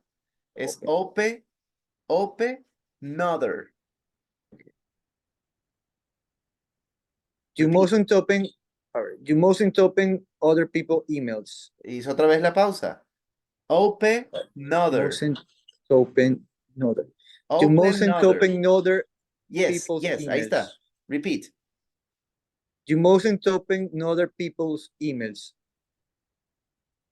People's emails. People's emails, okay. You Okay, mustn't one more time. open other people's emails. Otra vez, una vez más. You mustn't open other people's emails. Okay, okay, that's better. And number 5? You shouldn't talk loudly on a mobile phone. On a mobile phone. All right, Javier, Mobile phone. thank you very much. Thank you. All right, ladies and gentlemen, now we have our reading activity, right? Reading, listening, speaking, and that's it. Well, we're almost done with this. Reading activity. Find words or phrases in the article which mean what? Let's see.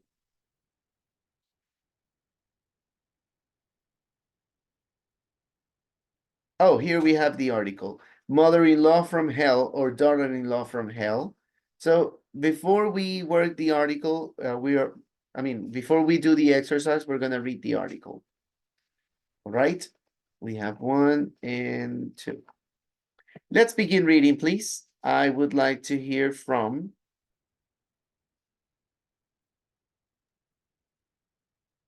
Sebastian. Would you like to read it?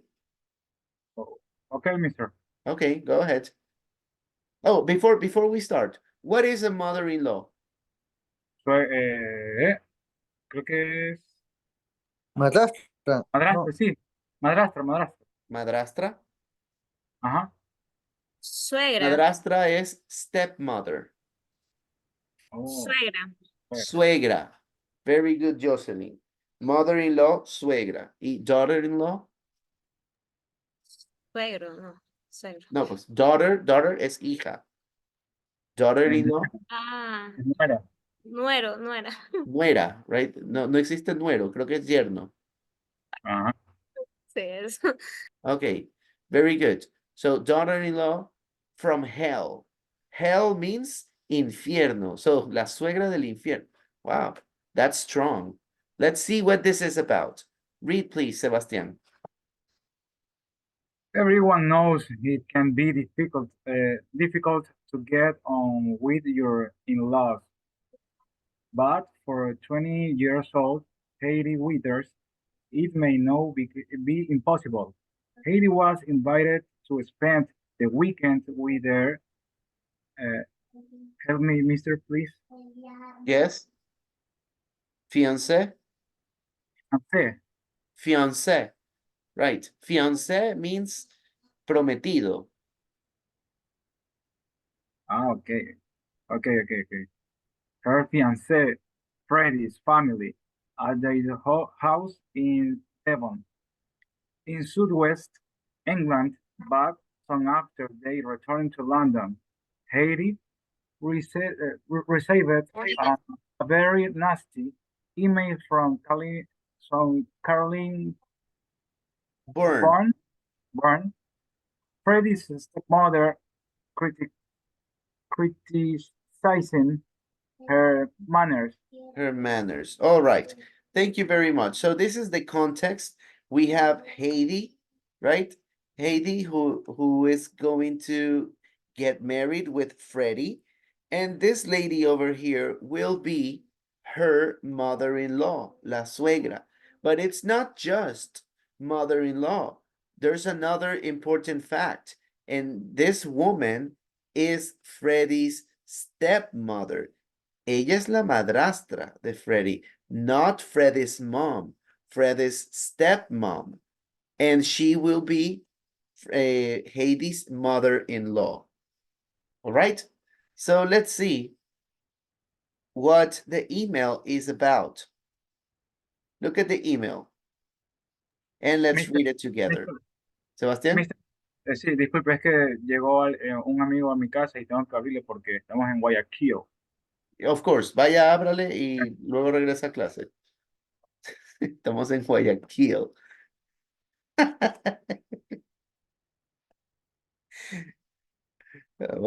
Okay, Letty, help me reading, please. Here are a few examples of your lack of manners. Thank you, Letty. Lack of manners. Falta de. ¿Qué era manners, Letty? Manners. Ajá. Ay, Lo dije al principio de la clase, ¿verdad? Sí, lo dije, deje acordarme. Modales. Modales. Very good. So, Modales.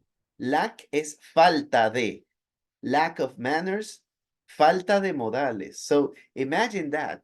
Your mother-in-law sends you an email telling all your lack of manners from your visit? Who does that? Letty, read point number 1. When you are guest in another house, you should not declare what you will and will not eat unless you are allergic to something. Sigo. allergic to something. Okay, no, siga, Letty. So apparently, we need to understand that Heidi went to have a meal. She went to eat to the mother-in-law's house, and she said that she was not going to eat something. I don't like broccoli. I don't eat meat. I don't drink sugar. And so you start saying all the things that you don't like and that you will not eat. But many people consider this to be rude. And we have talked about the word rude before, right? You remember rude? ¿Qué significa rude? Rude. Rude. No sabría decir. ¿No se acuerda? Rude No. significa grosero. So maybe it's something rude. You say, no, I don't like this. No, I am not going to eat the fish or the chicken because I'm vegetarian. Things like that. Many people say this is rude, right? Okay, so when you go and you eat, you have to accept what people offer you, ¿verdad? Cuando usted lo invitan a comer, usted se come todo, right? Yes. Muy bien, very good. Y así hay que enseñarle a los niños también, right? Yes. Yes, very good. All right. Thank you, Letty. We are going to continue. Jocelyn, number 2 and number 3. You shouldn't say that you do not have enough food. You shouldn't start before everyone else. Before everyone else. Everyone Before else. everyone else. Yes. All right. So you should not say what you do not have. You should not say that you do not have enough food. Like they put you the plate, right? They serve you the plate and you say, this is too little. I want more. Give me more. Apparently she did that. Now, maybe the person is exaggerating. We don't know that, but this is the email that Heidi received from the stepmom. From, not the stepmom, sorry, from the mother-in-law. And the third point, you should not start before everyone else. To a point, I agree. When you are having a meal for the first time with the family of another person, you wait until everybody's ready and then you start eating. You don't start right away. Nobody should do that. So that's part of the manners, the etiquette that we were talking about before. Read point number 4, please. Miss Scarlett.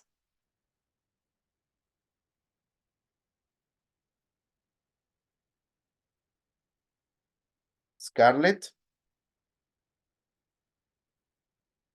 Scarlett, a la 1. You should not lie. You should not.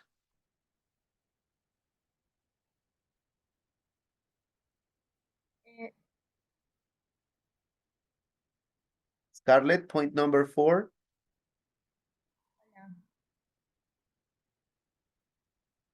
Hola. Yes, we hear you, Scarlett. Point number 4. You should not take additional helping without being invited to buy your house.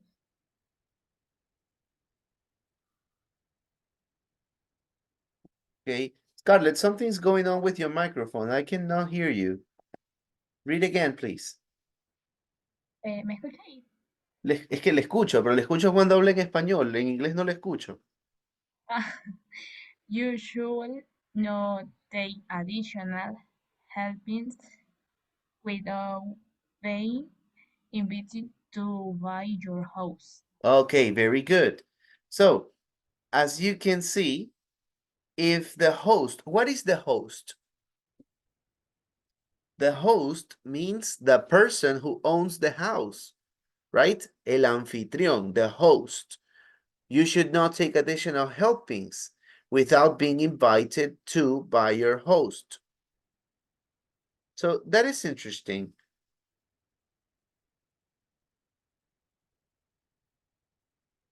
What could Heidi do to receive this email? All right, let's continue reading.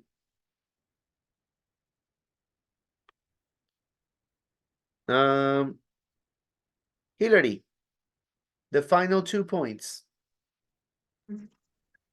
You should not lie in bed until late morning. And you should have sent a handwritten card after the Handwritten. visit. Handwritten card after the Handwritten. visit. Handwritten Yes. card after visit. And you have never written to thank me when you have stayed. Very good. Okay, so that's it. This lady, this woman, was expecting to receive a handwritten card, una tarjeta escrita a mano, after the visit. Think about that. I mean, maybe the expectations were too high from this woman. Some things I consider they are acceptable, but other things are crazy. Why would you expect a handwritten card after a visit? Who does that? So Heidi was shocked. Finish reading, please, Miss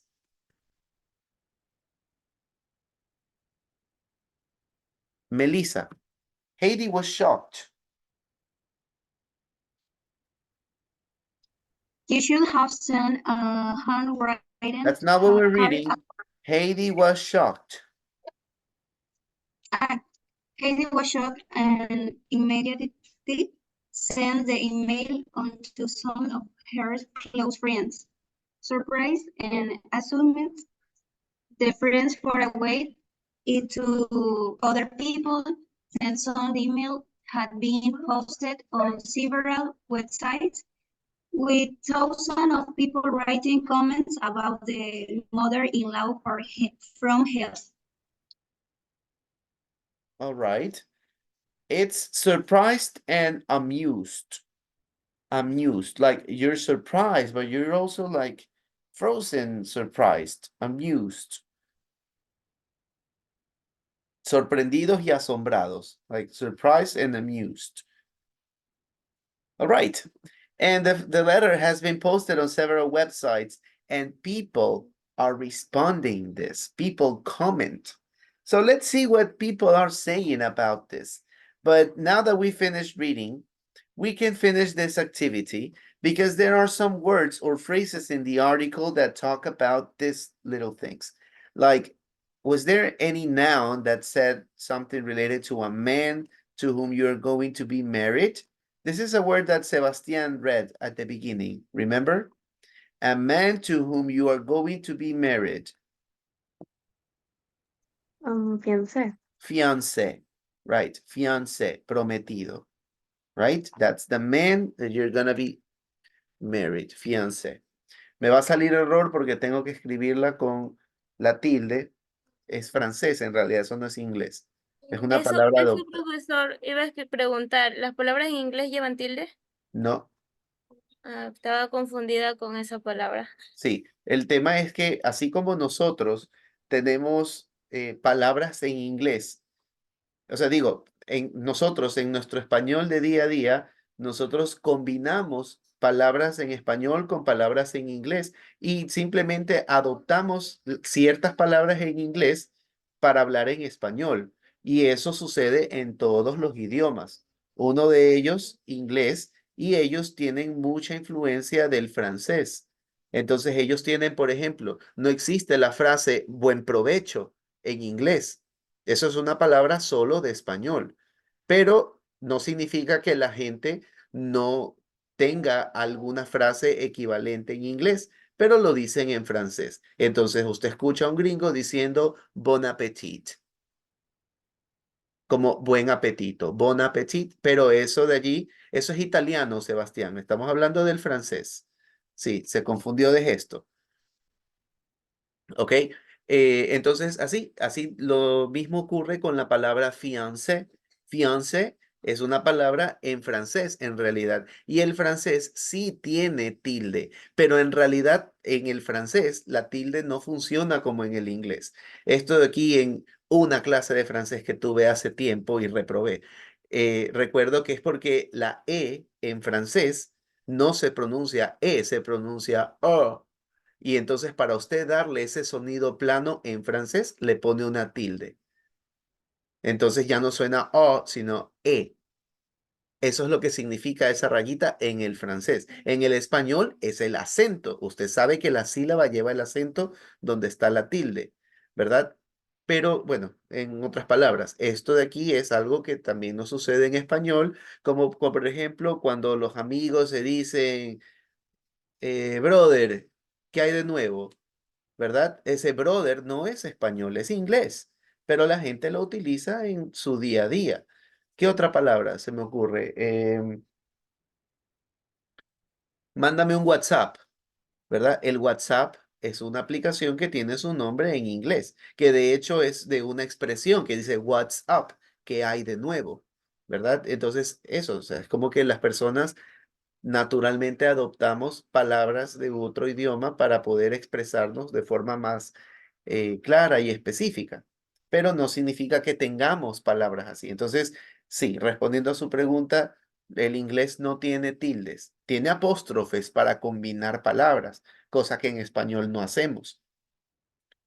Pero es que esto no es inglés, es francés. Fiancé es una palabra en francés. All right. So, yes, Sigue fiancé, siendo you como have it. prometido, ¿verdad, mister? El prometido, yes. Okay. Let me repeat the activity so we can work it out together. As we said, we have fiancé here, y la tilde. Now we're looking for an adjective that means unpleasant. Something unpleasant, something uncomfortable. Nasty. Nasty. Where do we have the word nasty here? I don't remember reading that word. Oh, yes. Heidi received a very nasty email. Nasty means unpleasant. Nasty. Although nasty is more in British English, unpleasant. Because if you say nasty in American English, nasty means more like dirty, como sucio, nasty, cochino, something like that. But in British English, it's more like uncomfortable, unpleasant. All right, keep that in mind. This is important because depending on the country, it will have a different meaning. Number 3, we're looking for a verb, for an action, saying what is bad or wrong with somebody or something. Criticize. Criticize. Criticize. Where is that? Criticizing. Uh-huh. So what do we write? Criticizing or criticize? Criticize. No, I'm going to write exactly as it is in the text. If I'm wrong, I'm wrong. And you will see it later. Number 4, noun. Not having enough of something. Oh, I already told you. I remember I made this observation to Letty. Lack. Lack, yes. Lack means carencia. Lack. Number 5, a person who you invite to your house. Yes. A guest, very good. Invitado, a guest. And a person who receives a visitor. A host. Host. Very good. Host, anfitrión, host. And finally, a verb. Send an email or message you received to another person. Forward. Forward, right? Forward. Where is it? Forward. There we go. Okay, now we have the activity. Let's see. Maybe we made a small mistake. I'm having trouble with criticize. Yeah, so it wasn't criticizing, it was criticize. And over here, it's in past. Oh, yes, it's in past tense because the description was in past. So it's sent, not sent. Forwarded, criticize, fiancé, remember, with the symbol on top of the letter. So please keep track of the answer so that you make no mistakes when you do the activity on your own.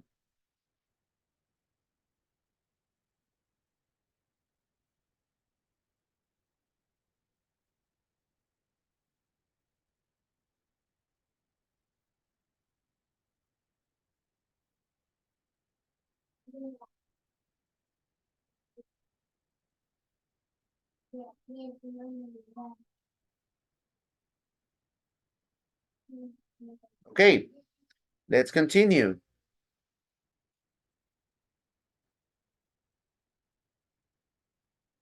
Oh, okay, so we have a variation here. The word should, as you already know, means that there is a recommendation. You should do something, but you also have the opportunity to talk about recommendations of things that you refer to the past. So you should have. Now we're using present perfect, right? So you can use words like this. We use should have to talk about something that happened in the past that you think was wrong. You should have written me a thank you letter. You should have written me. Should have written. Deberías haberme escrito. Okay, so we're referring to the past. He didn't write. So he should have written in the past. You cannot say you didn't write to me. You should have written because I think that was wrong. All right. Just a little hint because you can also use should expressing ideas referring to the past. And now that we know this little rule, we are going to work on the next activity.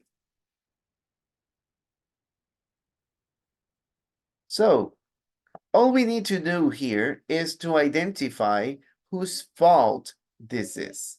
Oh, no, sorry, not whose fault, but who are they supporting? So in the comments, we need to do some reading comprehension, right? Maria Jose, reading comprehension of the comments that they received in internet. So if you consider that they support Haiti, the woman, the young woman, you write H. If it's C, it's because it's Caroline, the mother-in-law. Or HC, both Haiti and Caroline, if the comment supports both girls. All right, so let's read the first comment. I would like to hear this from Mr. Pablo. Number 1.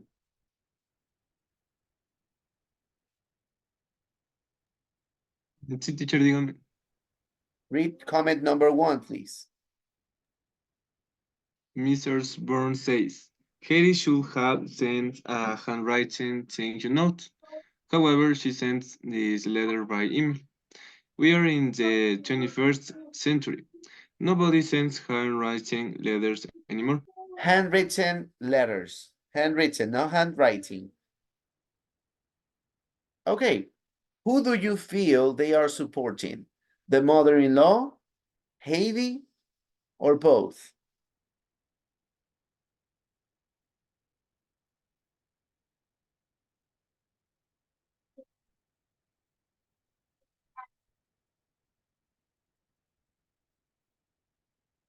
Who are they supporting? ¿A quién apoyan? Haiti, Caroline, the mother-in-law, or both? What do you feel?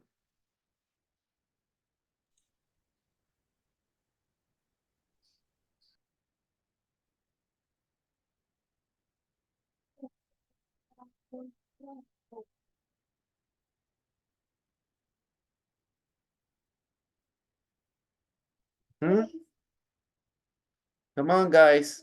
Reading comprehension. Haiti.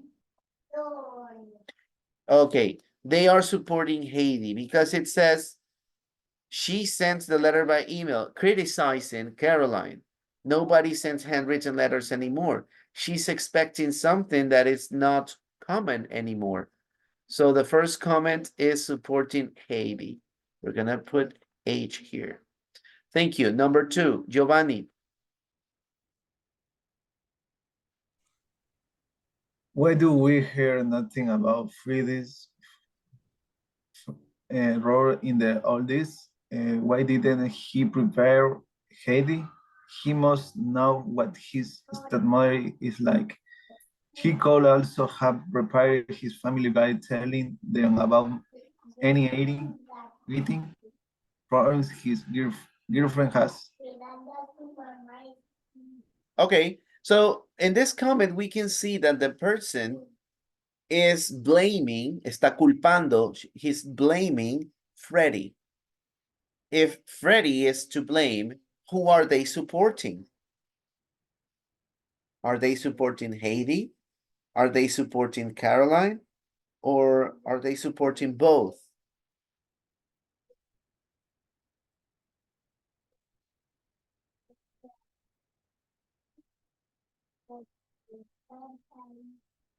Haiti. What did you say? Repeat.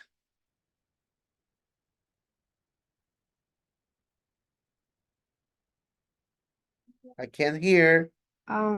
Haiti. You think it's Haiti? Okay. Yeah. Sometimes I feel this is both because they're blaming on Freddie, but maybe why didn't he prepare Haiti? So it's like they are supporting Haiti. All right. Number 3. Let me see.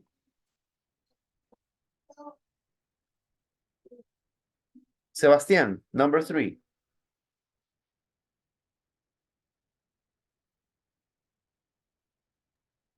Sorry, mister, can you repeat, please? Yes, read the comment number 3.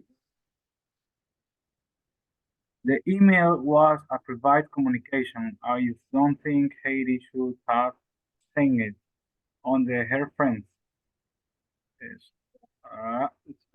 It's making me think that Mr. Bourne might be right about her bad manners. Good job. Okay, so Sebastian, who do you think this person is supporting? Supporting Haiti, supporting Caroline, or both? I think letter C, Caroline. Letter C, Caroline. That is correct. Very good, Sebastian. Caroline. Welcome, mister. Because it says Mrs. Bourne or Byrne might be right. So they are supporting Caroline Byrne, not the stepmother, the mother-in-law. Number 4, Milena. Okay. The stepmother seems to be extremely jealous of Haiti. Perhaps she wants to keep friend Freddie all to herself.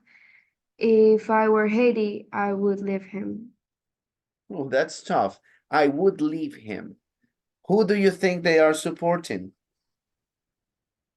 Who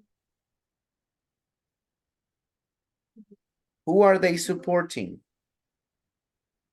I think Haiti. You think Haiti? Yeah. Okay, we're gonna put it here. Thank you very much. Number 5. Let's try with Jocelyn.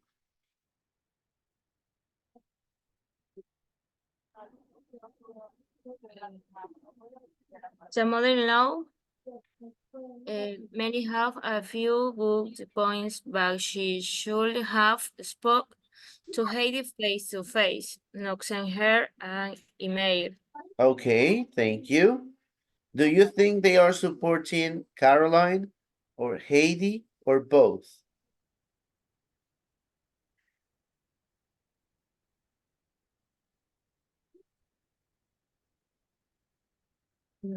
Book. Both. Heidi. Oh. Okay, we're gonna put both because the person is criticizing both, right? Mother-in-law may have a good point, but she should speak face to face. All right, number 6, Luis Nieto.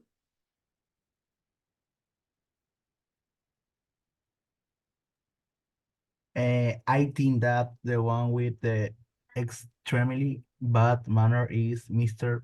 Byrne. Mr. Byrne. No, Mr. Mrs. Mrs. Mrs. Byrne. Byrne. Mrs. Byrne. Yes. All right, who are they supporting? Heidi, Era Heidi, Caroline, or both? Heidi. They're supporting Heidi. Yes. And finally, number 7. Let me see. Claudia, number 7.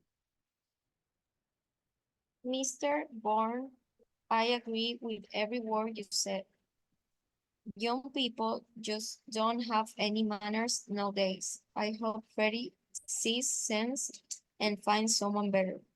All right, thank you very much. Are they supporting Caroline, Heidi, or both?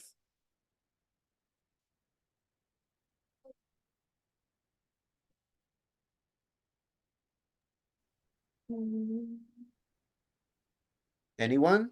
Sebastian, do you have an answer? I have a question, Mr. Okay, what's your question?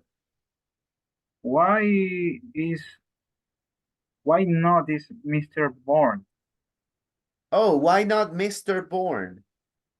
Yes. Okay, that's a very good question, Sebastian. This is the answer. You normally call people Mr. and Mrs. All right? Es más, quizás usted lo ha visto en, no sé, matrimonios de amigos o de familia que se ponen Mr. y Mrs. porque es señor y señora. Okay? No Mr. Bourne because this is a lady. It's Caroline. It's a woman. A woman cannot be Mr. It has to be Mrs. But there is something important. You have 3 options. You can either call a person Mr. because it's a man, Mrs. because it's a married woman, está casada, and Miss because it's a single woman, es soltera. Miss es señorita para las solteras. ¿Dónde están las solteras? Ah. All right. And if you're married, ¿dónde están las married? If you're married, you are Mrs. ¿Ok? Y esto es muy importante también porque por cultura, no sé si ustedes se han dado cuenta, pero por cultura existe algo que hacen en general los gringos y es que cuando una mujer se casa, adopta el apellido del esposo, ¿verdad? Por ejemplo, hablemos de alguien que todos conocen. Obama, el presidente, ¿verdad? Barack Obama, Mr. Obama. ¿Y cómo le dicen a la esposa? Le dicen Michelle Obama. Tiene el apellido del esposo. No es como en español que, no sé, pues, digamos, Leti va a ser Leti Fiallos ¿de qué Leti? ¿O de quién? De Castro. De Castro, ¿ok? Entonces el esposo de Leti es apellido Castro. Leti Fiallos de Castro, ¿verdad? Entonces, nosotros tenemos esa forma. Ellos pues jamás se pondrían, ¿verdad? Porque culturalmente son muy progresistas y entonces no se pondrían de porque no le pertenecen a nadie y comenzarían con una discusión. Pero nosotros por cultura simplemente decimos de. Y usualmente las mujeres son muy orgullosas de decir de, especialmente cuando están muy enamoradas, ¿cierto, Leti? No. Ok, está grabado, Leti, no sé. Okay, so yes, that's why we call people Mr. and Mrs. because they are both going to have the same last name. Okay, los dos van a compartir el mismo apellido. Entonces, usted los identifica si se refiere al señor o a la señora con el título, Mr. o Mrs. Pero tiene que pronunciarlo así, Mrs. como que dice Mrs., es decir, como que son varias, pero no son varias, es una. Mrs. Okay? So that's it. And the last one, number 7, Mrs. Byrne. I agree with every word you say. What is this? Somebody said that this was supporting Caroline, so we're gonna put that. And let's finish the attempt and check the answers. Let's see. Oh, that, good job. Very good. You can see the answers here. Please keep track of the answers so you make no mistakes in your Moodle assignment.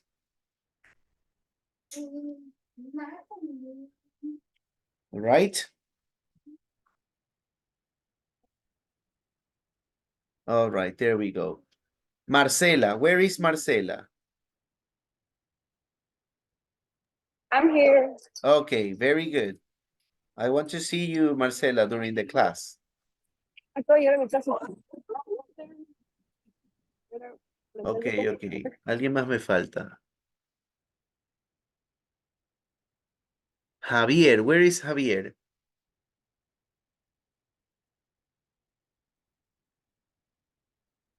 Give me a moment.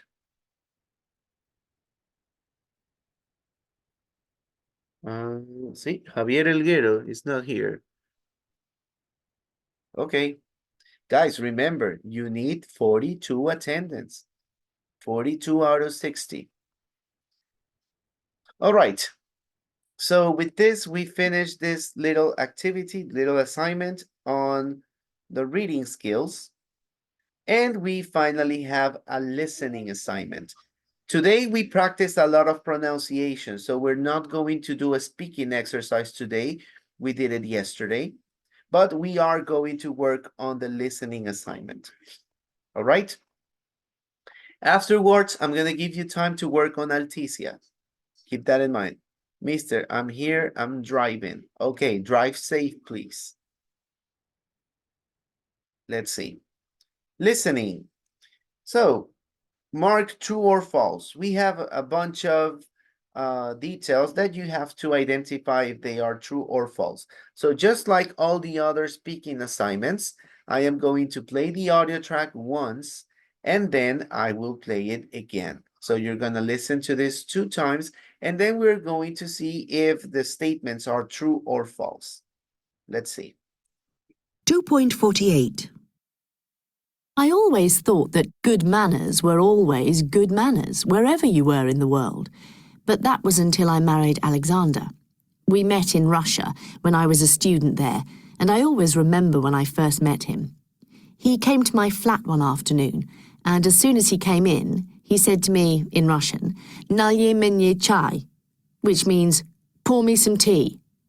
Well, I got quite angry and I said, "Pour it yourself." I couldn't believe that he hadn't used a "could you" or a "please." To me, it sounded really rude. But Alexander explained that in Russian, it was fine. You don't have to add any polite words.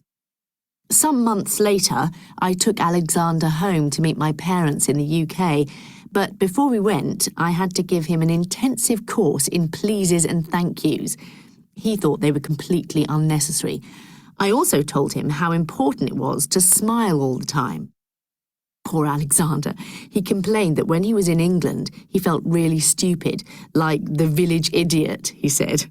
Because in Russia, if you smile all the time, people think that you're mad. And in fact, this is exactly what my husband's friends thought of me the first time I went to Russia, because I smiled at everyone and translated every please and thank you from English into Russian. Another thing that Alexander just couldn't understand was why people said things like, "Would you mind passing me the salt, please?" He said, "It's only the salt, for goodness sake. What do you say in English if you want a real favor?" He was also amazed when we went to a dinner party in England and some of the food was, well, it wasn't very nice, but everybody, including me, said, "This is delicious." In Russia, people are much more direct. The first time Alexander's mother came to our house for dinner in Moscow, she told me that my soup needed more salt and pepper, that it didn't really taste of anything. I was really annoyed. And later, after she left, Alexander and I argued about it. Alexander just couldn't see my point. He said, "Do you prefer your dinner guests to lie?" Actually, I think I do. I'd prefer them to say that was lovely, even if they didn't mean it. Anyway, at home we now have an agreement. If we're speaking Russian, he can say, "Pour me some tea," and not say thank you when I give it to him. But when we're speaking English, he has to add a please, a thank you, and a smile.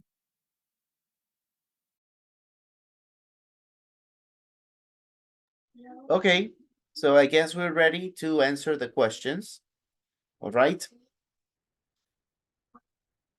Alexander thinks that the English sometimes use very polite expressions unnecessarily. True or false?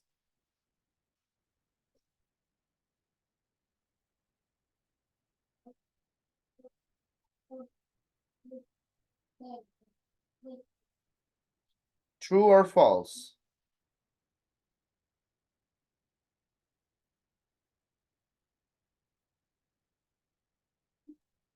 True. You say it's true. In the English sometimes. Yes. Okay, we're gonna write true. Thank you. Before Miranda took Alexander to meet her parents, she taught him about English manners. True or false?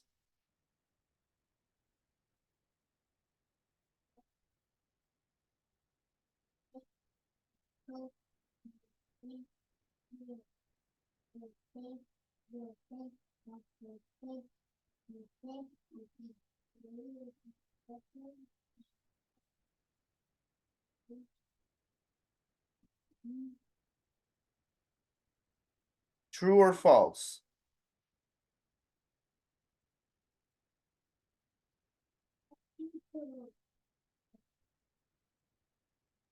I think it's true. You think it's true? I also think it's true, but we're gonna have to check later. When Alexander smiled at people in the UK, he felt ridiculous. True or false? True. Okay. There is a part of the world, I would say everything that was in the past the Soviet Union, right? Russia, Ukraine, well, many other countries around that place. They have this feeling. They feel that if they smile at people, they feel ridiculous or dumb, tontos. That people feel that way in that part of the world.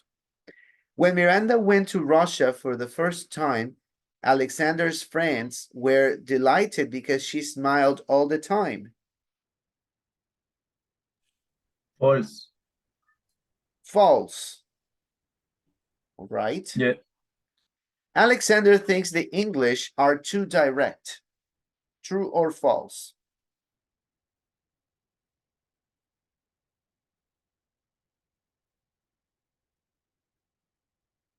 True or false?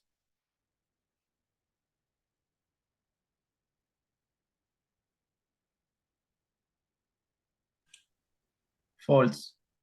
You say it's false. English are normally not too direct. Miranda doesn't think her dinner guests should criticize her cooking.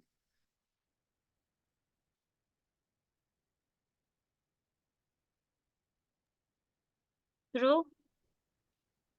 Okay. In Russia, you should say please when you ask someone to do something. Do you say please? False. It is false. All right, let's finish the attempt and let's try to identify the right and wrong answers.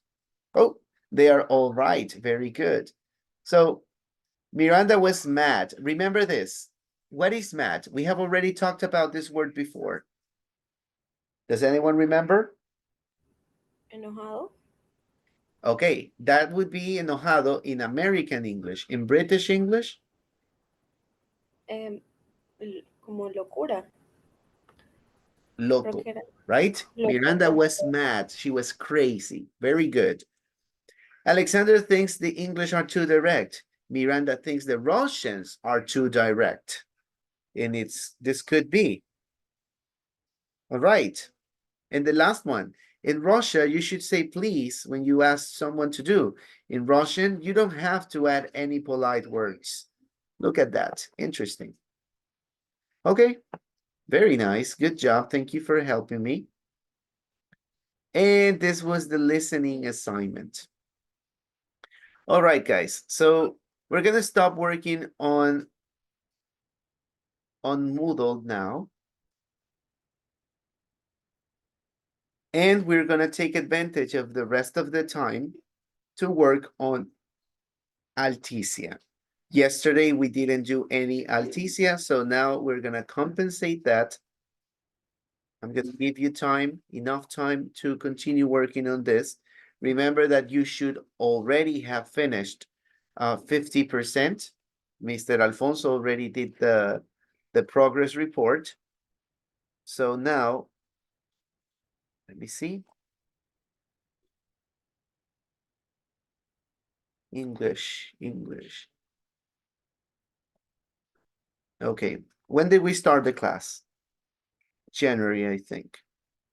No. Yes. Yeah. January 18.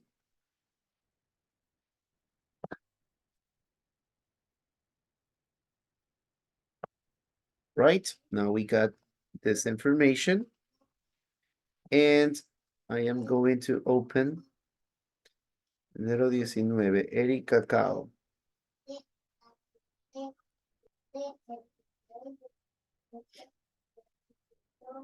So please, while I check the progress reports, you start working on Alticia, all right? That's what we're doing now. So this is not loading. Leti 51. All right, let's push this number, please. Let's push this number. Marcela 17. Marcela, ¿está aquí?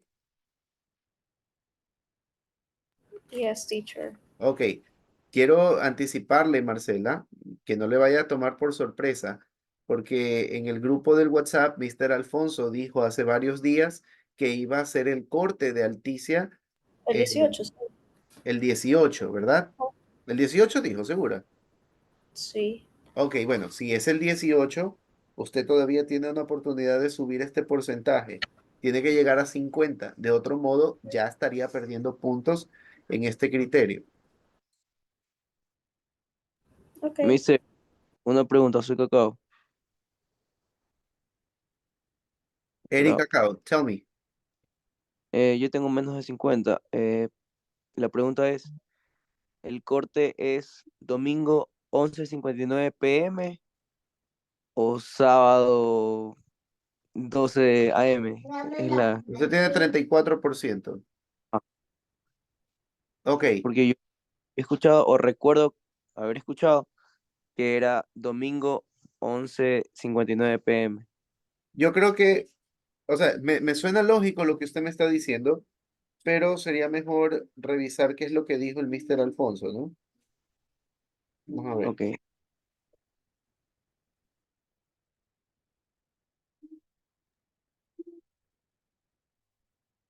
Alfonso.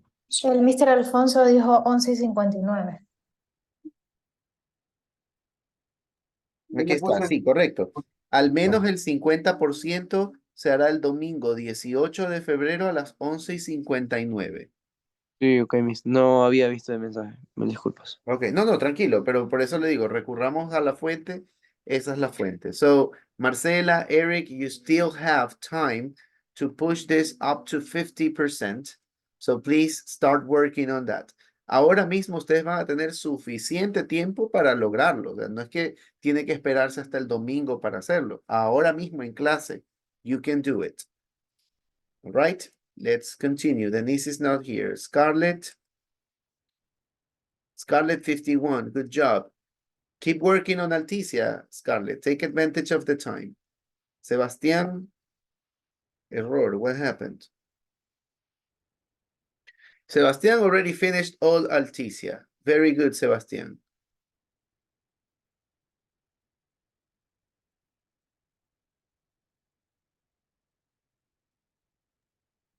Thank you, mister. Sebastián. Me quedé hasta las 3 AM pensando que era el corte anterior. Y del 100%. No, es que no quería dejar chance a error. Está muy bien, pero bueno, en todo caso ese trabajo vale la pena porque ya se olvida de eso hasta que termine el curso. Sebastián, I sent you a message in the chat, in Zoom.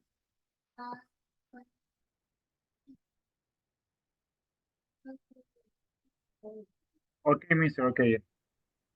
All right. Claudia Cecilia, let me see. Thank you so much. You're welcome. Oh, Claudia Cecilia, 49%. You're very close. Yes. Very good. Jocelyn. Let me see, Jocelyn. 66. Very nice, Jocelyn. Good job. Keep working on Alticia, please. Milena Villacreces. Let's see, Milena. Sale.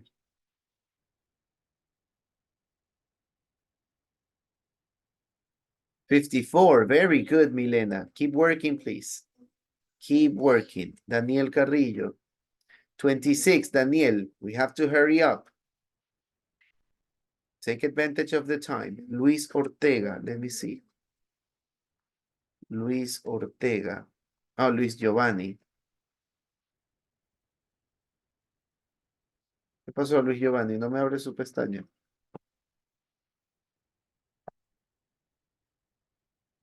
Ahí está.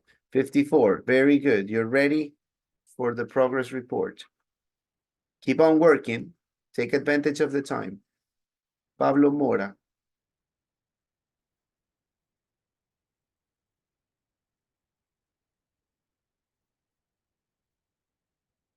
Pablo Mora.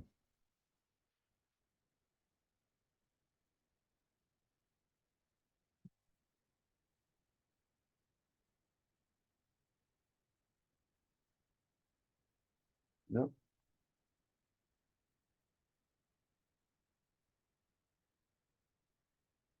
Pablo Mora, 49%. Ya está casi. Hillary.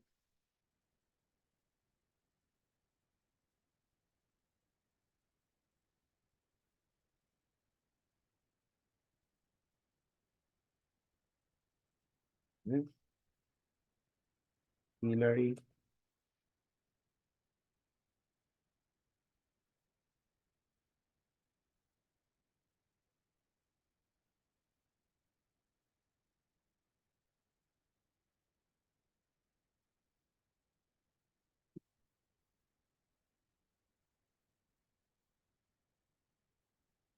Hillary, very good, 60%. Keep on working, please. Melissa. Let's see, Melissa.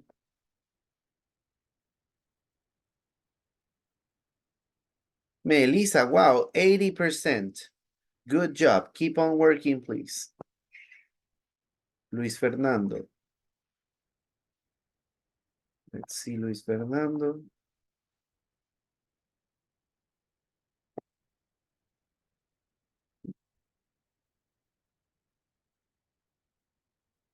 Wow, 83% Luis Fernando. Keep Mister, on ¿puedo working, salir please. o no? No, tiene que terminar hasta el 100%. Oh, mister. You Bueno. have to earn the privilege, Luis Nieto. You're very close. Javier Elguero.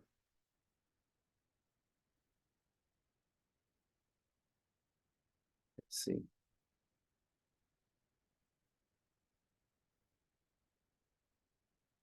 Oh, Javier Elguero, 17. There's a lot of work to do, Javier. Where is Javier? Javier is not even here. Come on.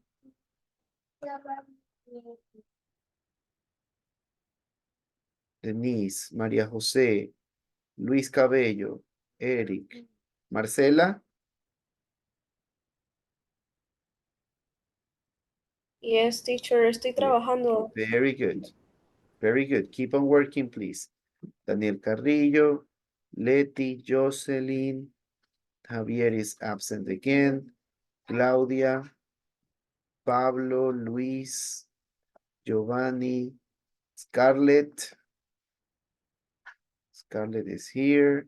Scarlett, but remember to keep the camera on, please. Melissa, Milena, you too. Wilson. Hillary.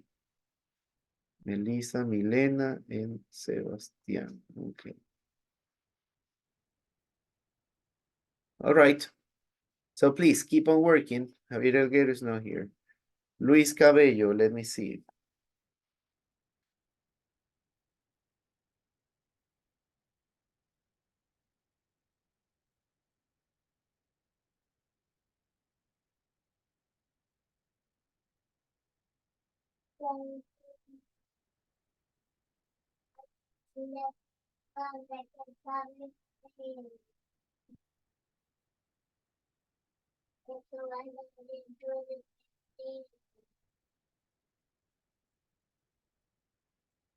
This is not loading. Luis Cabello again.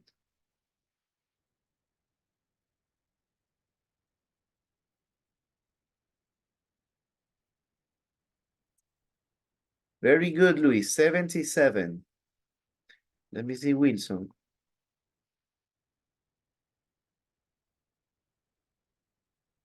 Wilson, 69. Very good. And Maria Jose. You're the last one.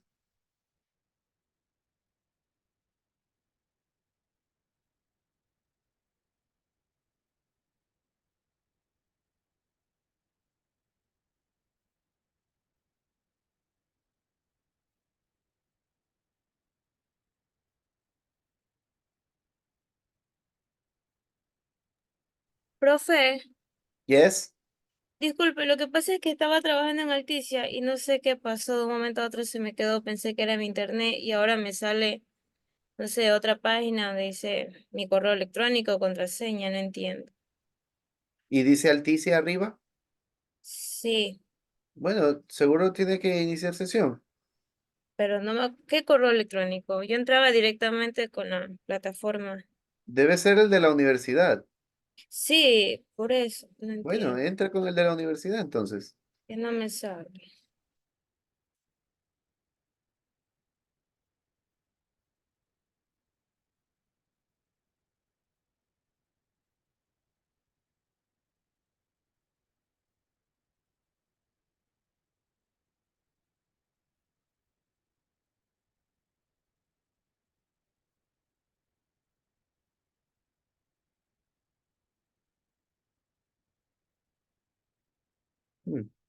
Maria Jose, I can't open your progress. Something is going on.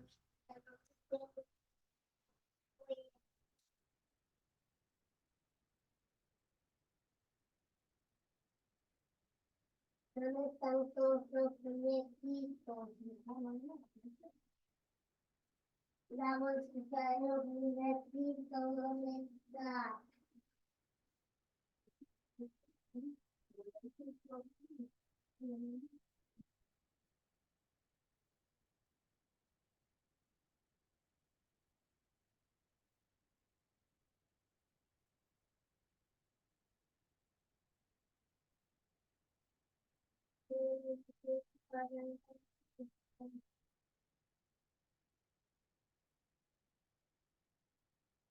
No.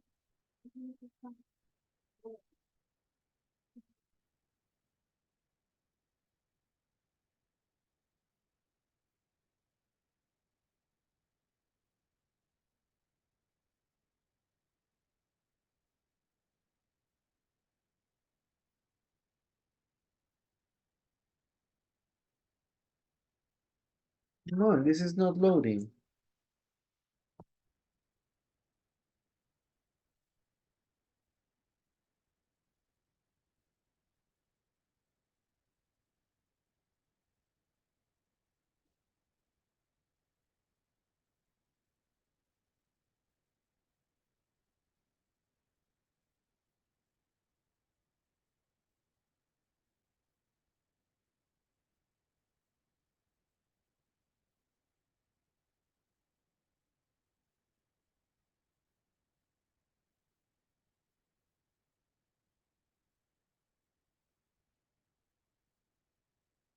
I am sorry, Maria Jose, I cannot reach your progress report. But I guess you can see it in your own account, right? How much do you have? 46, but Okay, 46. That's good, that's good. All right, so keep on working. We're doing Alticia. I'm gonna leave that here so we don't have any problem with the email addresses.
Teacher, acabo de tener un problema con Alticia. Estaba trabajando y me sale error. Y no es mi internet, porque Teacher, a sale... mí también me sale lo mismo. Sí, A mí también me sale pasó como lo por un mismo. minuto, ella avanza nomás. A mí también me pasa eso. Yo creo que Entonces es el problema de refresque la todos. A pantalla. mí también. Seguramente por A eso mí no también podía me yo ver pasa lo los mismo. reportes. Le Sí, sale lo eso mismo que a fue, usted pero y solo es un regresa. momento. Sale. Sale lo mismo que usted, que hay un problema y carga. Sí, okay, then just be patient, don't worry. Be patient and refresh the page.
Okay, guys, thank you very much. I guess it's time.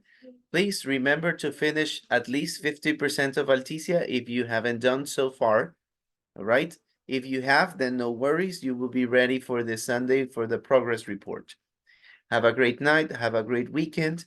See you next Thursday. Bye-bye. Bye, teacher. Bye, teacher. See you. Bye, teacher.